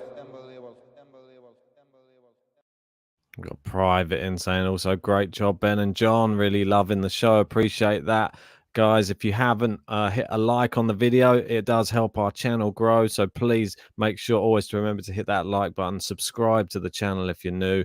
And if you want to send us any super chat, $5, you can get a button, a player button of your choosing. Just there's some good new ones from the Australian Open, so you might want to pick one of those. Cool. So Medvedev brings up 15 low. Oh, yeah, something I just sort of touched on but didn't really elaborate on was, Norrie, don't forget, did well in Indian Wells last year. Of course, did well. I mean, he won the tournament. Not so, bad. Not bad, yeah. So I don't remember the conditions that well. It wasn't a tournament I could watch too much of last year. Of course, I think there was no Novak as well. So you had none of the big three there. I think the final was against Basilashvili. That's a nice backhand there across the court. But maybe there's something about, we do see people go on certain runs at certain times of the year on certain sort of parts of the world. Particularly, we sort of see the US. Certain people like Hurkacz seems to sort of do quite well around the US tournament times, if you like. Yeah. And I know he lives, I think, in Florida and that kind of thing. So maybe for some reason there's something about Norrie and I mean, Acapulco's not, of course, quite North America, depending on your geographical boundaries. But 30-15 now for Medvedev. So maybe there's something in that. Let's see how he gets on tomorrow against the winner of this match. But Medvedev now 30-15. Indeed. Oh, ace there. Finally, Daniil Medvedev pulling some of those out. He really needs them right now. Interesting that we've got Yuri Vesely into a final in Dubai up against Andrei Rublev. That's a really interesting one. I'm not sure really how to call it, that one, because Vesely's been playing out of his skin. Yeah, I know. I always think it's funny when you get a player that's been on the tour for a while. I mean, I think he hadn't had a top 25 win for, I think, 4 years, and then he's done. He's got like 3 or 4. If you look at his run to the final, by the way, it's insane who he's beaten. RBA. Did he beat Cressy? I'm not sure, but he certainly beat RBA. Cilic, that's right. Yeah, No. Cilic, RBA, Djokovic, and now Shapovalov. I think the signs were there, weren't they? Like, you beat Cilic, you're like, whoa, that's not an easy player to beat on hard court. Then you beat the guy who just won a tournament in RBA and looked the best we've seen him recently. Then you beat Djokovic in straight set. Yeah. Having served for the match, and when he serves for the match and he doesn't close it out, you're thinking, oh.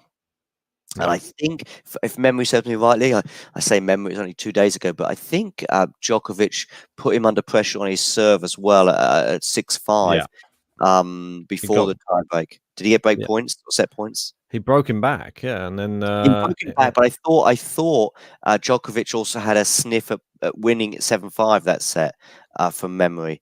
I think he saved them though. I think they enforced the tie break. Yeah, exactly. Yeah, it was tie break, definitely. Yeah.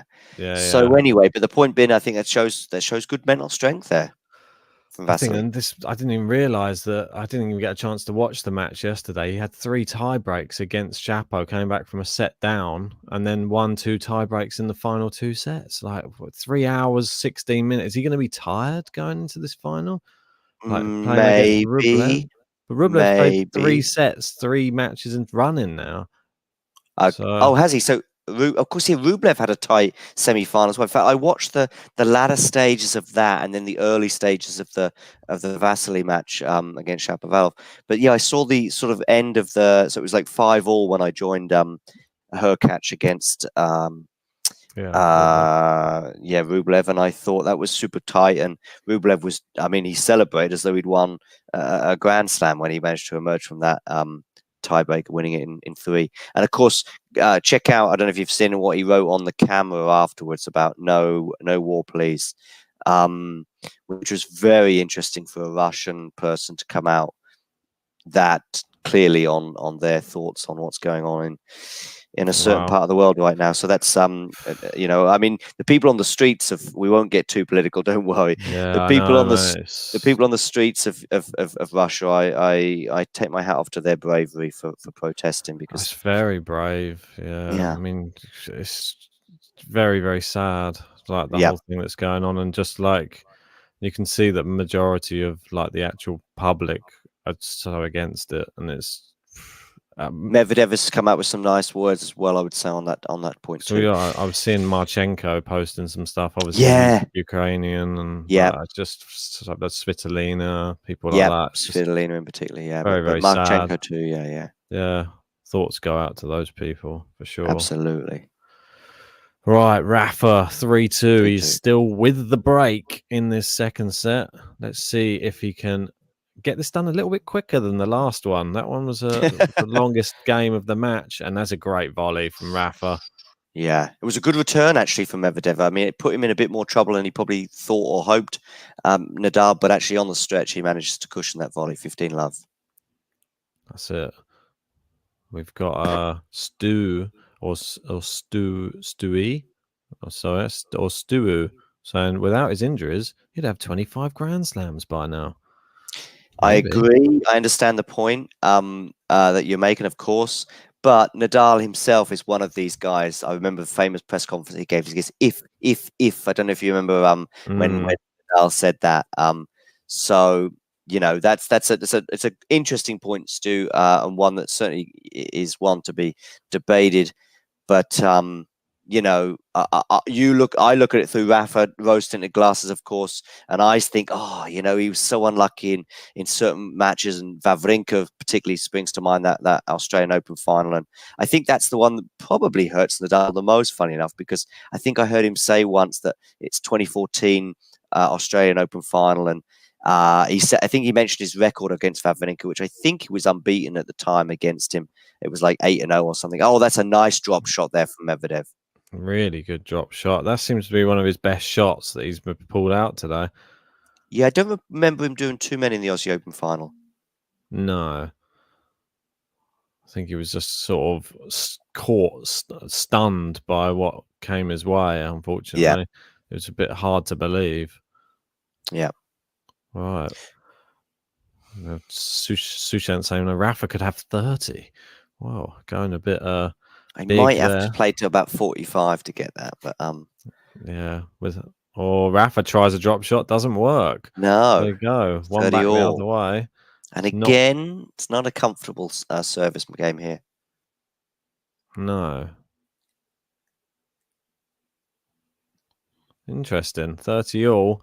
And Medvedev making inroads, it seems, on a lot of Rafa service games now. Yep. But if you don't break, doesn't really mean anything. No.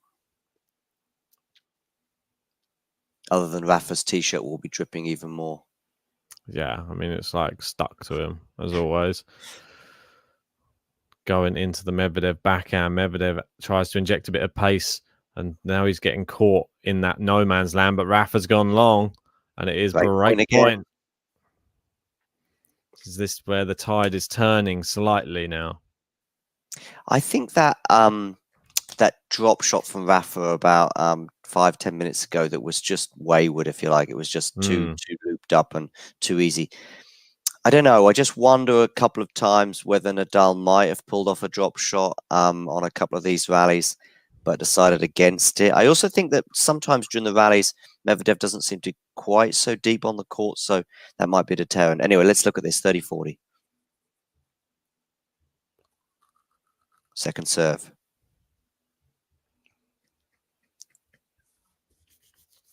Oh. Second serve. Where's he going to put it, though? Down the tee, maybe? Yes, he does. Medvedev just keeps it in play. Rafa with that big topspin whip. Medvedev start. Oh, he's gone long. I see what he's trying, though. Trying to get it close to the baseline, force Rafa to have to stay deep. And then I reckon that's his tactic. Then bring in the drop shot again. I think he's going to try that as many times as he can. Yeah. Yeah, it's kind of reminded me of Djokovic in the last two French Open meetings with Nadal, particularly in terms of the drop shot, where he didn't have any success in 2020, but he did have a lot of success in 2021 in terms of the drop shot. It is a thing that you think about with Nadal, just given how deep he is, but very few can pull it off with any modicum of success. Oh, yeah. Oh, look at this. And he's got Medvedev on the stretch. Now Medvedev moving a lot better side to side. And now he goes with the drop shot. Rafa scampers there, and it's too good for Medvedev. Yeah, brilliant drop shot from Medvedev again. And that seems to be the thing which is catching Rafa out at the moment. It's clever, good disguise on that drop shot as well. The thing is with the drop shot, if you don't pull it off perfectly, which, by the way, Medvedev in this set alone has done 3 or 4 times, but if you don't, Nadal will kill you. Even if he just gets his racket on it, somehow he manages to flick it back over the net almost with interest. So that's the thing. And we just saw him sort of slightly stumble there, Rafa, in terms of the way he began that run. And I just wonder if the Rafa of 25 might have got to that ball. Maybe. Good first serve. Oh, big forehand. Rafa comes in. It was a difficult volley, but he did it somehow. Did it. I thought, my goodness, I thought he's gone into the net, but it's an excellent shot from Medvedev, and somehow he got it up between his feet with a sort of a backhand slice volley almost. Unbelievable juice. Yeah, it's like really cut across the ball, didn't he? And he had to be it was so low the way he had to take the ball as well. I'm gonna take a bit of a blast to the past here, Ben. That was Stefan Edberg-esque. Edberg-esque, that was, yeah. That was volley levels, Edberg levels. If this was a YouTube channel of 1993 or 1992, you'd be going Edberg levels. I like it. We see some of those on court later in the academy from you. Yeah, for me, my volleying has actually got better. Oh, another drop shot there. It's worked perfectly for Medvedev. It seems to be his go-to just to earn break points at the moment, this drop shot. Right. And I think, yeah, Nadal doesn't quite know what to do because, I mean, wouldn't be natural for him to come in much closer to the court, and also Medvedev is going pretty well with his deep shots from when he has to. So Yes. Anyway, let's see. I mean, Nadal maybe just thinking once again, a bit like the previous service game, just get through it somehow, and we saw that so many times in Australia where he just had to get through a service game, and he did, particularly against Shapovalov when he was struggling. Drop shot winners 6 from Medvedev now. So that's tally is getting up. The slice, and there's Rafa. He answers with his own. With his own, and pulled it off much better than the previous one. Yeah. But I think Medvedev keeps looking at his box. But actually, I think Medvedev is. It's just a pity that this level of Medvedev is coming now rather than half an hour ago, if you like, because I think Medvedev is doing most things right. I know he's gesticulating his box, but it's okay. You just got to keep pushing. I think it's like a sort of 50-50 match now. Like they're playing actually at a good high level, both players now. Yeah. Right. Back to Juice. Goes down the center of the service box, playing it down the middle again. Medvedev, great shot out to the Rafa forehand. That's long. There you go. Rafa really turning it on. I mean, Med turning it on, sorry. Yeah. That's 8 break points now he's had in 2 service games here. Wow. I think that's the 4th break point in this game. And he's not converted any so far. So this is his 8th. Oh, maybe it's his 7th, sorry. No, it's his 8th. This is 8th, I think. Yeah, he said 7 before. So far, he's won 0 out of 7. And it says Rafa 1 out of 1 in the second set. Yeah. Another match just finished. Balskova. Oh, good volley in there from Rafa. Does Medi get there? Is it in? No, I think it's long. No. Yeah, I mean, he got there, though. Yeah. Showing his pace. Yeah, Sorribes Tormo out in Guadalajara. And the final, I believe, now will be contested between Sloane Stephens and Balskova. Okay. Is that a 250? I believe so, yeah. That was when Raducanu was the number 1 seed. Oh, okay. Yeah. And she went out, didn't she? Yeah. Yes, to Saville, who's actually there in the semi-final. So There she's you had go. a good week.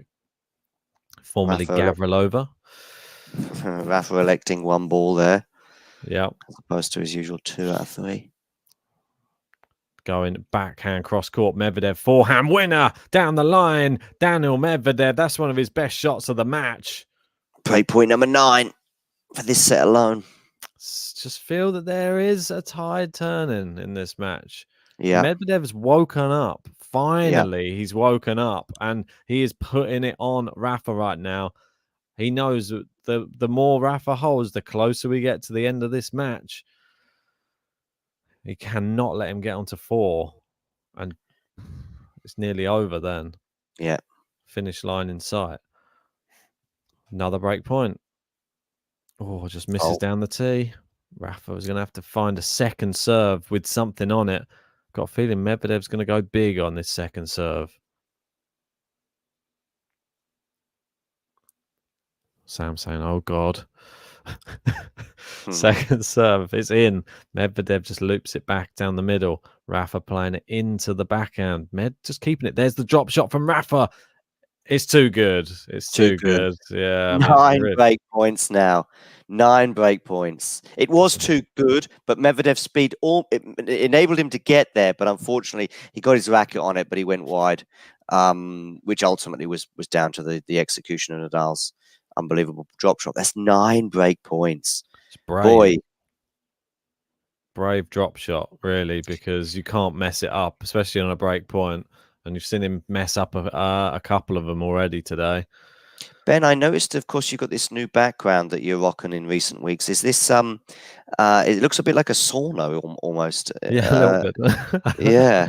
Talking of saunas, I think Rafa's permanently in one whenever he's on court. And he's got a game point finally. Backhand volley at the net. Yeah, no, it's just like a little some people thought they got fooled by it. They thought I was actually in this room. I found it online, but then if I had to zoom in, because if you zoom out, there's actually like a bed which is under. It's like a back. It's like a back. It's like the above a bed, like the picture. So Yeah. yeah, It does look real, if that makes sense. Sometimes, of course, it's it's obvious with the backgrounds that we use, but it does look kind of real. Yeah. Yeah, it's not too bad. Quite a good one. I quite like it. Yeah. Yeah. So this is some of my rackets hanging behind me. Old school. That's it. Oh, this is a good rally. Medvedev cross court. Rafa into the net. And we're back to Juice again.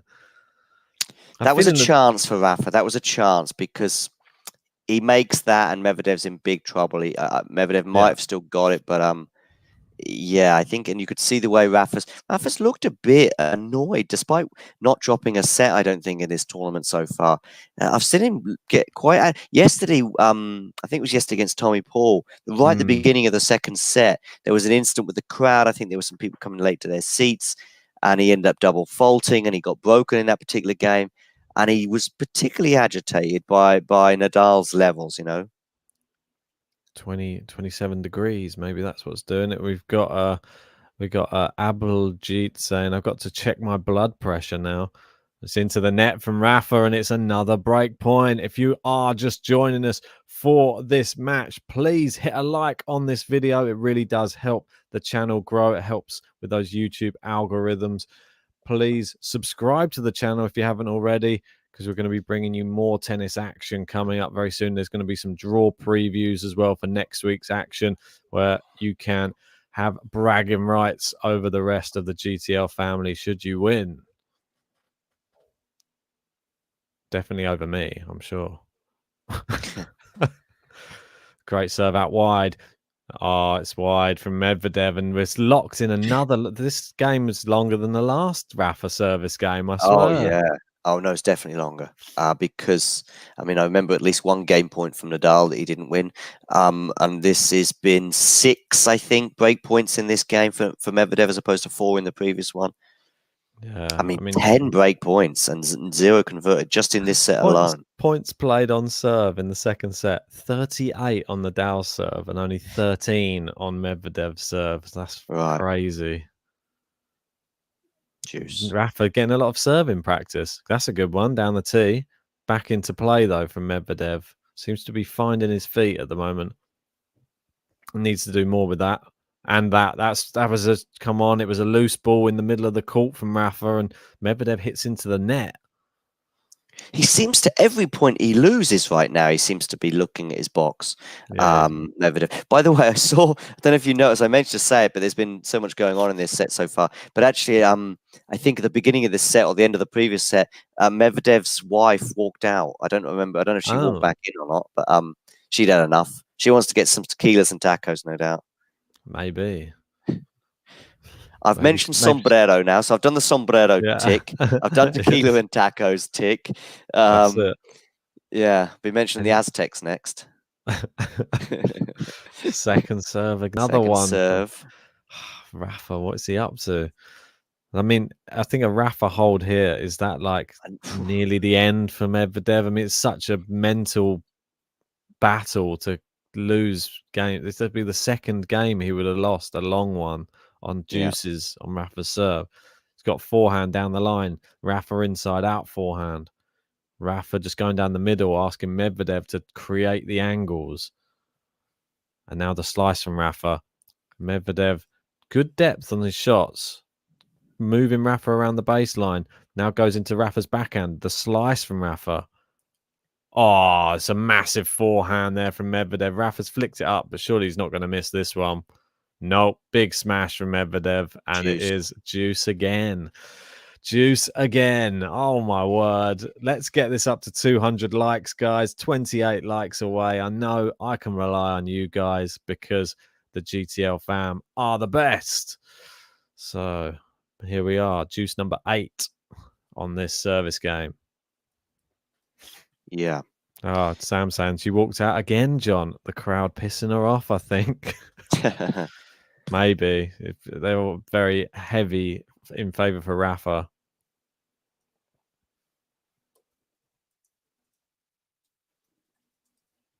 Right.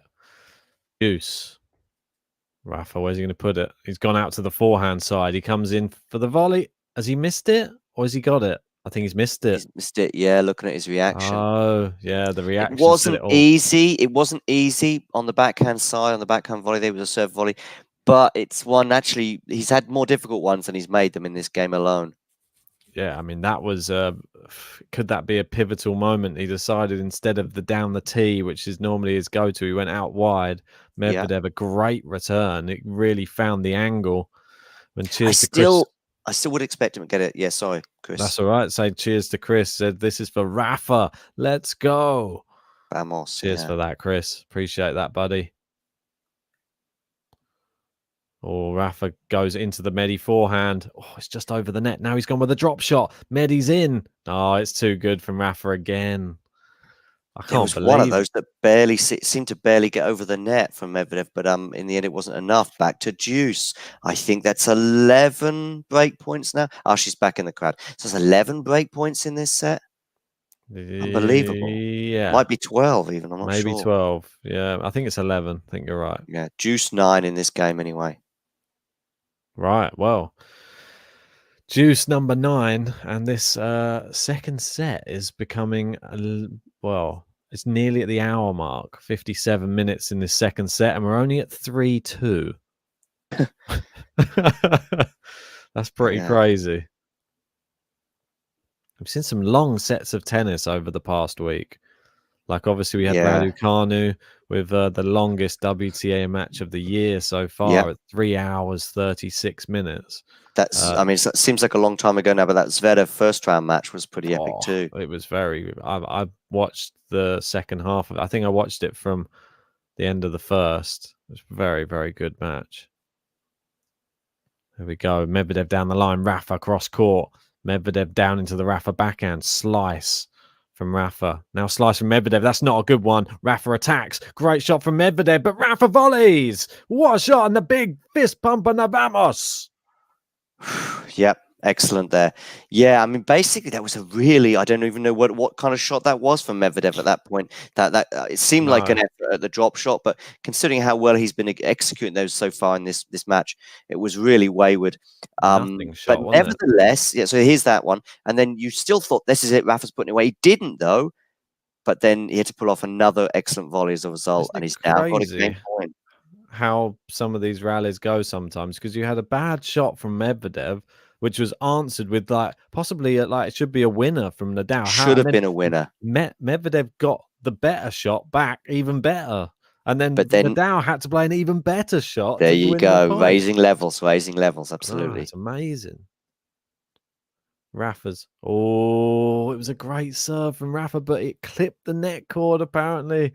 He gets another chance at a first serve. It was still going back in the return, though. Medvedev finding the court, it would seem. And I think Nadal was setting himself up for a serve and volley again as well. He seems to be going out wide from time to time, and when he does, he's rushing into the net. Yeah, I think it's wise. Game normally works for him. Yeah. Let's see. Gets another chance at a first serve. Goes down the tee this time. Medvedev into the net, and Rafa, massive fist pump. He's done it. He finally holds. Hey! Vamos! Hey!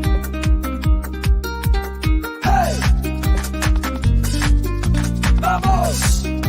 Rafael Nadal! Unbelievable.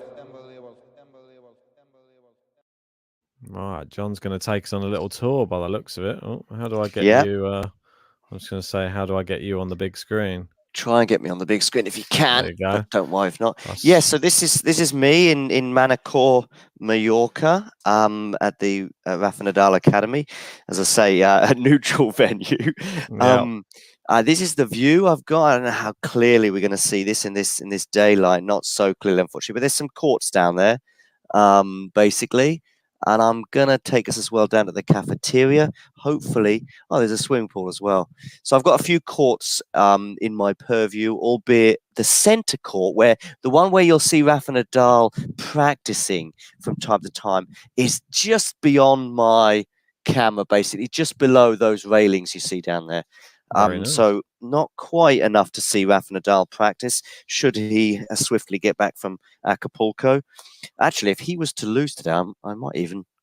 Yeah, but I don't. Let's not talk about that. Not the Rafa Nadal Academy. No. Anyway, I'm going to take us downstairs. I'm going to be missing some of the action, so just I'll talk take you about. through it. So it's Take us through the Medvedev action. serving very well at the moment. It is 30 love and it's quick serving. Look at this. We're already at 40 love on the Medvedev serve.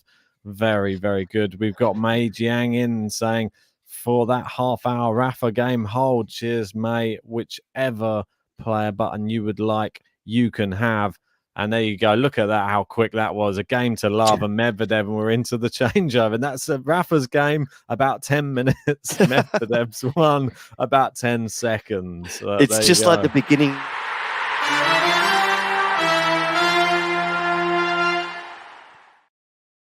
Apologies, mate. No, it's okay. My fault. It's just like the beginning of the Australian Open final, with the way Rafa was really struggling with his serve. It's now 7 a.m. here, so people are just waking up. But here is I don't know if you can see this, the Rafa Nadal suite. See the little logo there? Let me just try and put you on the big screen. There you go. You can just see that. Me off for a bit. Can you see that? The little Nadal thing there. Very nice. There's also one here, which is the. Is it here? I've got it's a Roger Federer suite around here somewhere as well, but they're a little bit more expensive. Of course, but there's no Novak Djokovic suite, by the way. Ooh, so you got a Nadal suite and a Federer. There's a Federer one somewhere around here. Anyway, so I'm just going to take you downstairs. I'm hoping they may even have the game on the big screen. They had the matches on yesterday, and it's now sort of time to wake up. So I'll see if it's on. But if it's not, I'll head back to the room. Yeah, so anyway, here we go, and we're now just walking through the reception. I actually left my mask in my room. Yeah, here's the Rafa Nadal sort of little shop here. Ooh. So he can make an extra €50, which I'm sure he needs. Fitness center to my right. Running out of money, I think. Yeah, I'll hopefully give you they haven't got it on the big screen yet, but they will be having it any minute. Maybe I'll take you out onto the balcony just here downstairs in the cafe. Let me know as soon as Rafa starts serving again. So this is the Nadal practice court I was telling you about. I don't know if you can see that very well down there. Yeah, a little bit. Yeah. So that's his main. That's kind of like what they call the center court. So whenever you see him practicing, certainly on a hard court outside, if you see any of those clips on YouTube, that's him there. And I'll just take us. I don't know if I can take us into the Roland Garros cafeteria. I think it might be all closed off at the moment, but there's Chrissy Everett on the wall that I was mentioning earlier. Yeah, it is closed at the moment. So that's a little very brief tour. We should really get back to the match. I'm guessing that Nadal's about to serve. So I'll head back to the room and you can talk us through the game, Ben. They're just getting back on court. Cheers for that, John. Okay. Very interesting no worries. to see what's going on around there. It's going to be interesting to see some of the footage when you get onto the court. Oh, what's going on? Yeah. No, so I just saw Sin Nadal on one of the little TV screens in the reception here. So that's cool. Yeah, so I can just see him. He's about to start. Well, he wants to change his racket. I'm not sure. He's just going back over to the bag just for a second. I'm not sure if there's going to be any. Oh yeah, he's changing racket. I'm not sure what happened with that one. What's he lost now? It's gone under the bench. One of his drinks bottles, maybe. Oh no, it's the shock absorber always. Oh, okay, yeah. What racket do you have, Ben? At the moment, those ones behind you. Yeah, well, at the moment, I've still just got like an old racket. Well, I've got an old head. An old Wilson racket? But we have been sent some rackets via from Head, and there's one that is a new one which is just coming out from them, which I quite like to try. But my one's normally quite like it doesn't have a lot of weight, but it's quite like a solid build. But it's good for like serving. That was always my thing, was just like having a good serve. Serve bot, Ben. Yeah, it wasn't consistent enough to be. So it was like when it went in, great, but then the second serve was always pretty terrible. So I had to sort of take a bit off the first serve to just make sure it was just going in. I think a lot of the time, it was rather that than have someone fire a massive forehand at me as soon as well, I'd plop it over the net with a little tame second serve. Yeah, when you start getting to higher levels, those don't work. Yeah. Yeah, right, we're back into the match anyway. Rafael Nadal, 15 love. Yeah.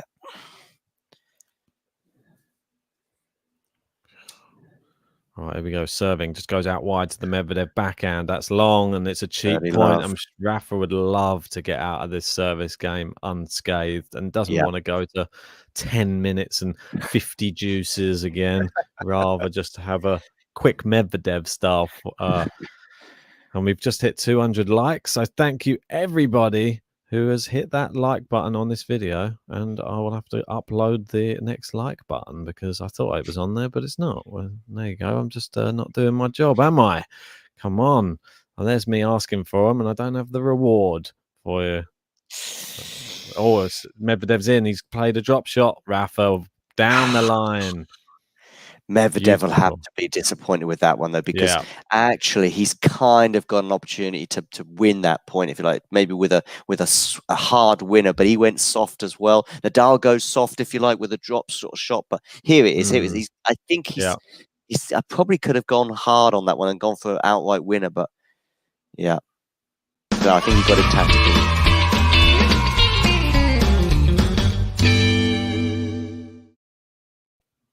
Good morning. One of our members, Fatima, in there saying, morning, Ben. I'm late. Oh, a little coffee there as well. Good to have you in. Oh, Rafa, nice one. Is that in? Yes. Yeah. Just like that. It is Game to love. Yeah, look at that. We didn't expect to see one of those so soon.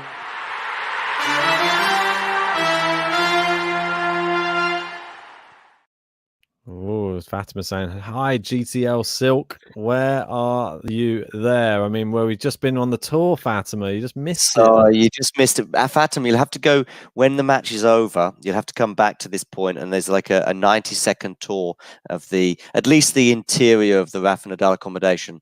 And that's 15 love there from Medvedev. Yes, I'm actually in Mallorca at Rafa Nadal's academy here. I thought I would enjoy a weekend off and take it all in. Why not, indeed? Oh, here we go. It is one game away for Rafa at the moment. He's missed that forehand down the line. And after two very long games, we've had two very quick games. And Medvedev moving through his service game very quickly again. And Sam saying, finally, a game to love. Yeah, for Rafa, yeah. And it's now 40 love for Medvedev. Excellent serving here. Assuming Medvedev does win this game from 40 love, it means Nadal will obviously then have to serve it out. And I would like to say hi to Uncle Tony from me, John. If I see him, Jared, I was hoping that I might get to cross paths with him, but I've not seen him thus far. I'd like to 40-15. I'm just going to remind us of two occasions when Nadal was serving for the match against Medvedev. One, of course, was very recently that we'll all remember when he couldn't quite close out the first time of asking, albeit he did the second in Australia. But actually, less well known. Oh, that was a wayward serve. Less well known, but actually more similar was when Nadal looked like he was on course for a straight sets win at the ATP. Oh, mishit. That's a shank. That's a shank.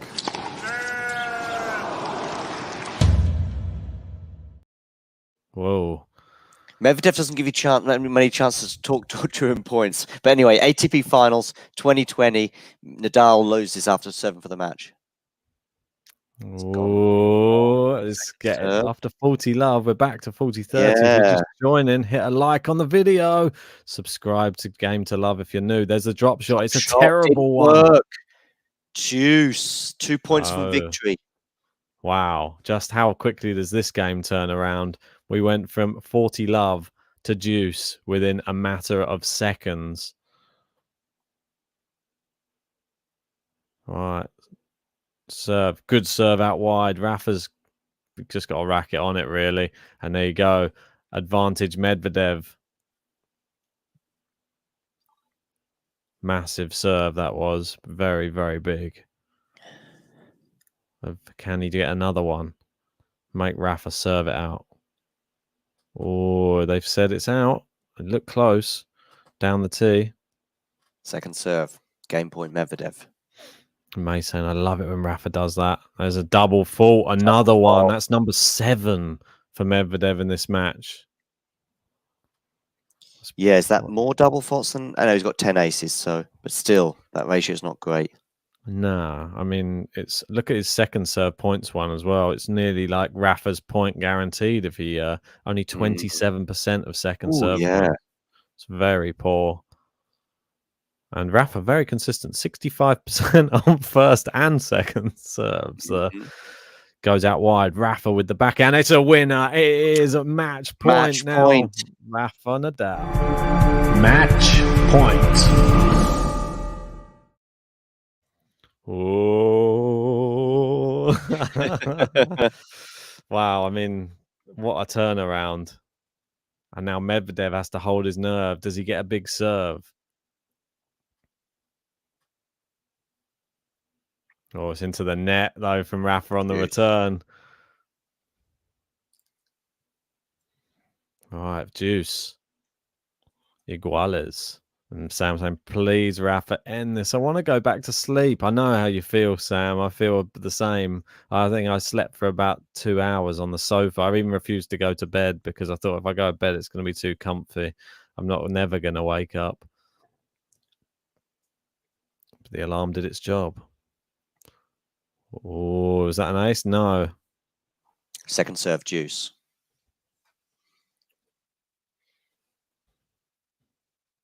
Backhand cross court from Rafa.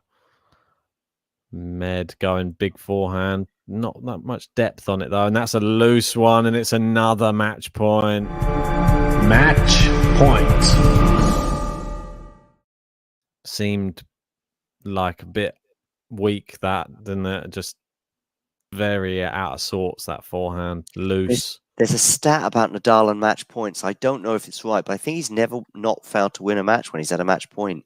It might be finals, but I think it's in match. I think he's never failed to win. That came from JG. So.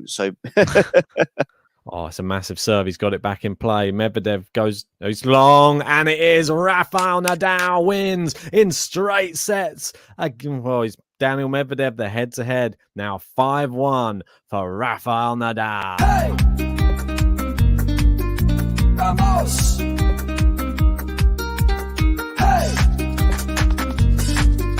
Vamos! Rafael Nadal! Unbelievable.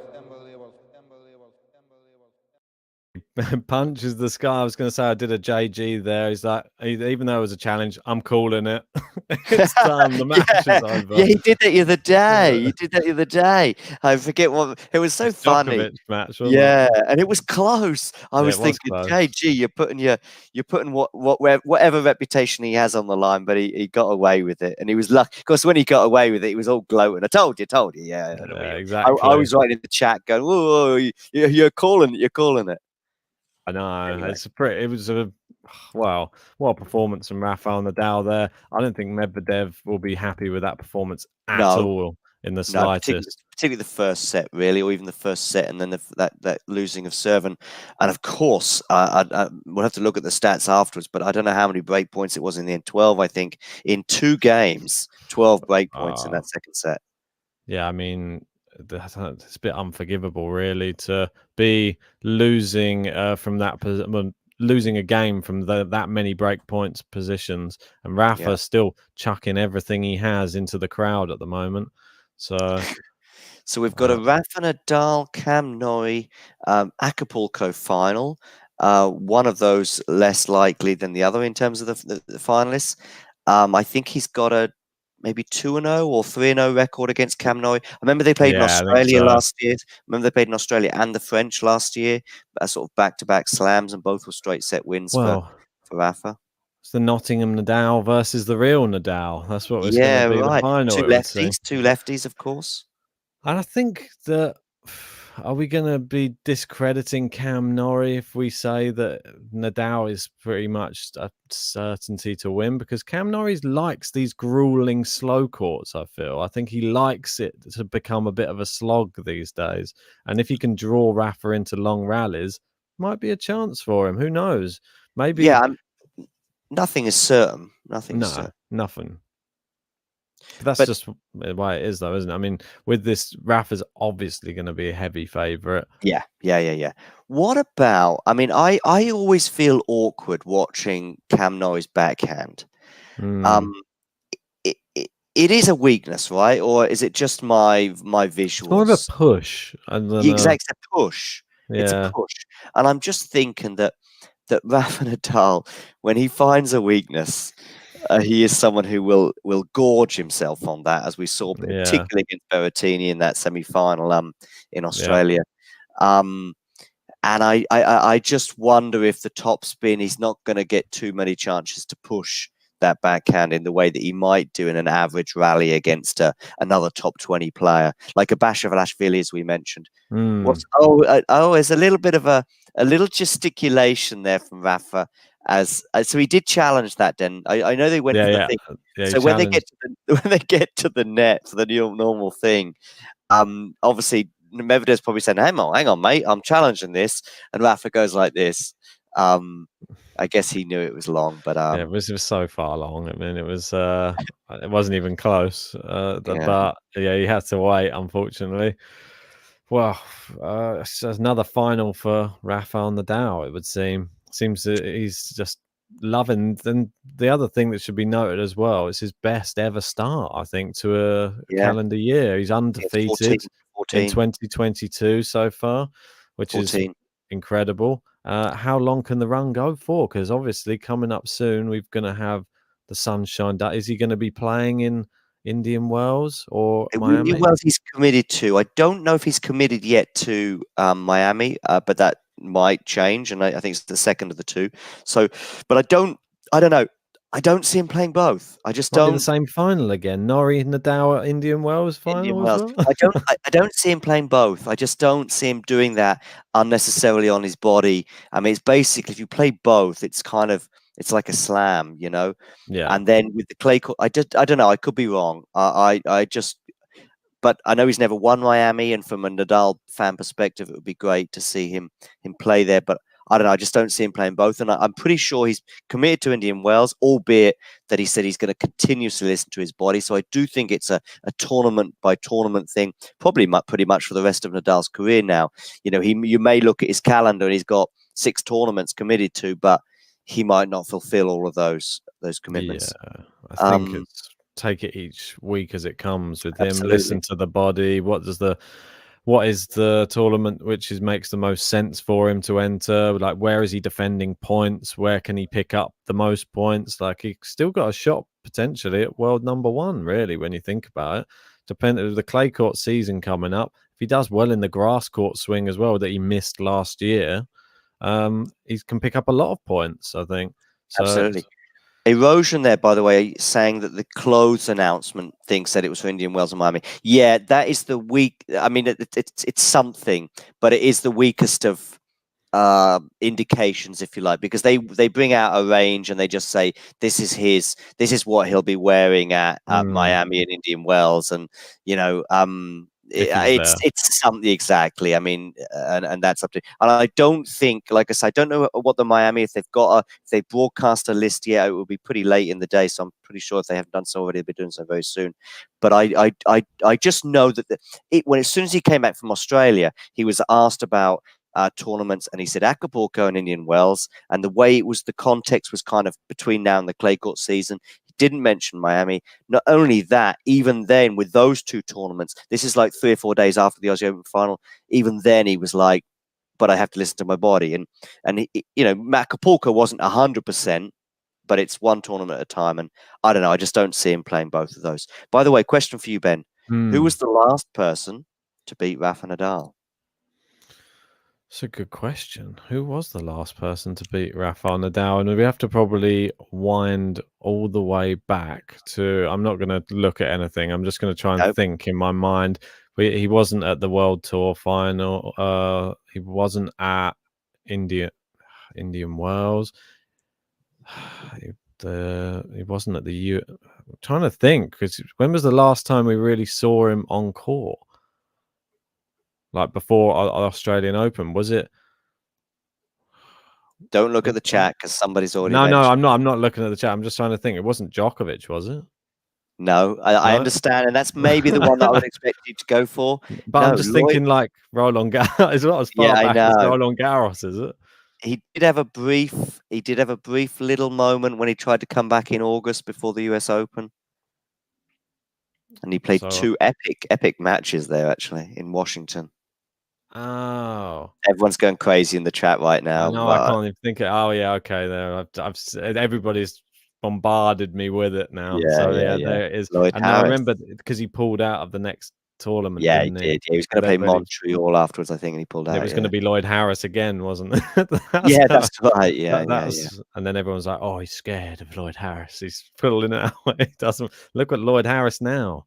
What's happened to him? Yeah, I don't think yeah. he can't even buy a win at the moment. I think he lost to Molcan in the last tournament. Oh, my blimey. Molcan was a lucky loser, I think. Got put in because someone else dropped out. Yeah. So it's just not going his way at the moment. But yeah, sorry, I couldn't remember that. It was I was on the spot. Fatima going, poor Ben. Poor Ben. Yeah, on, yeah. Ben. By the way, hi Fatima. Nice to have you in the chat again today. Yeah, come on, Ben. I know. Couldn't remember when we last saw him on court. That's how crazy it is. Yeah. Like it just felt like we didn't see him on hard court really last year. It was a pale of the guy, really. I mean, he had an epic three-set match against Jack Sock in the first round. That's the it. previous Yeah, round. we covered that. I remember. Okay, and he struggled through that, and I think the foot was giving him problems. It Yeah. was definitely giving him problems in that one, and it was like, okay, he'll see how I think his question was, I'll see how it is in a day or two, whenever the next round was coming up. And unfortunately, by the time the Lloyd Harris match was happening, certainly in the third set, he was hobbling around.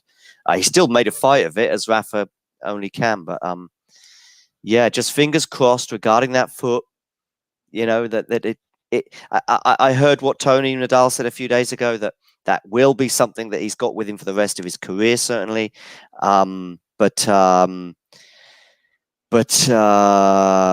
yeah, let's hope it doesn't disrupt his tennis career in the near future. You got Fatima asking you, how expensive is a suite at the Nadal Academy? Well, the Nadal and the Federer suites are the most expensive, and you can soon find out if you just Google it online how much they are. Then you've got a room with a court view, but this is a big drop. You've basically the Nadal and the Federer suites are suites. It's almost like a mini apartment, at least from what I've seen from the pictures. But they tend to get booked up quite early, despite the price. The rooms, yeah, they're not cheap, but for a weekend away, it's affordable. For a long weekend, it's affordable, I would say. But you can soon find out how much it all is online. There you go. Look up John Silk keeping you guessing. Well, what time does your lesson start? Is it at 7? Did you say 8 o'clock local All time, right. so 7 a.m. UK time. Yeah, so in 43 okay. minutes. So it's breakfast now. Court. No problem, mate. Well, if you want to go and grab breakfast, I'm not going to stop you. I just appreciate you joining for this one. Obviously, it was a bit of a weird timing for everybody, but yeah, you were going to be up watching it anyway. So yeah, enjoyed it, mate. It was a good fun one for however long it lasted. But I just want to say thanks to everybody who joined us for it. If you haven't already, hit the like on the video, subscribe if you're new. We'll wish John the best of luck in his tennis lesson, I guess, and we'll hopefully send us some footage over later, mate. Sure, will do. Take care. Cheers, everybody. See you again soon.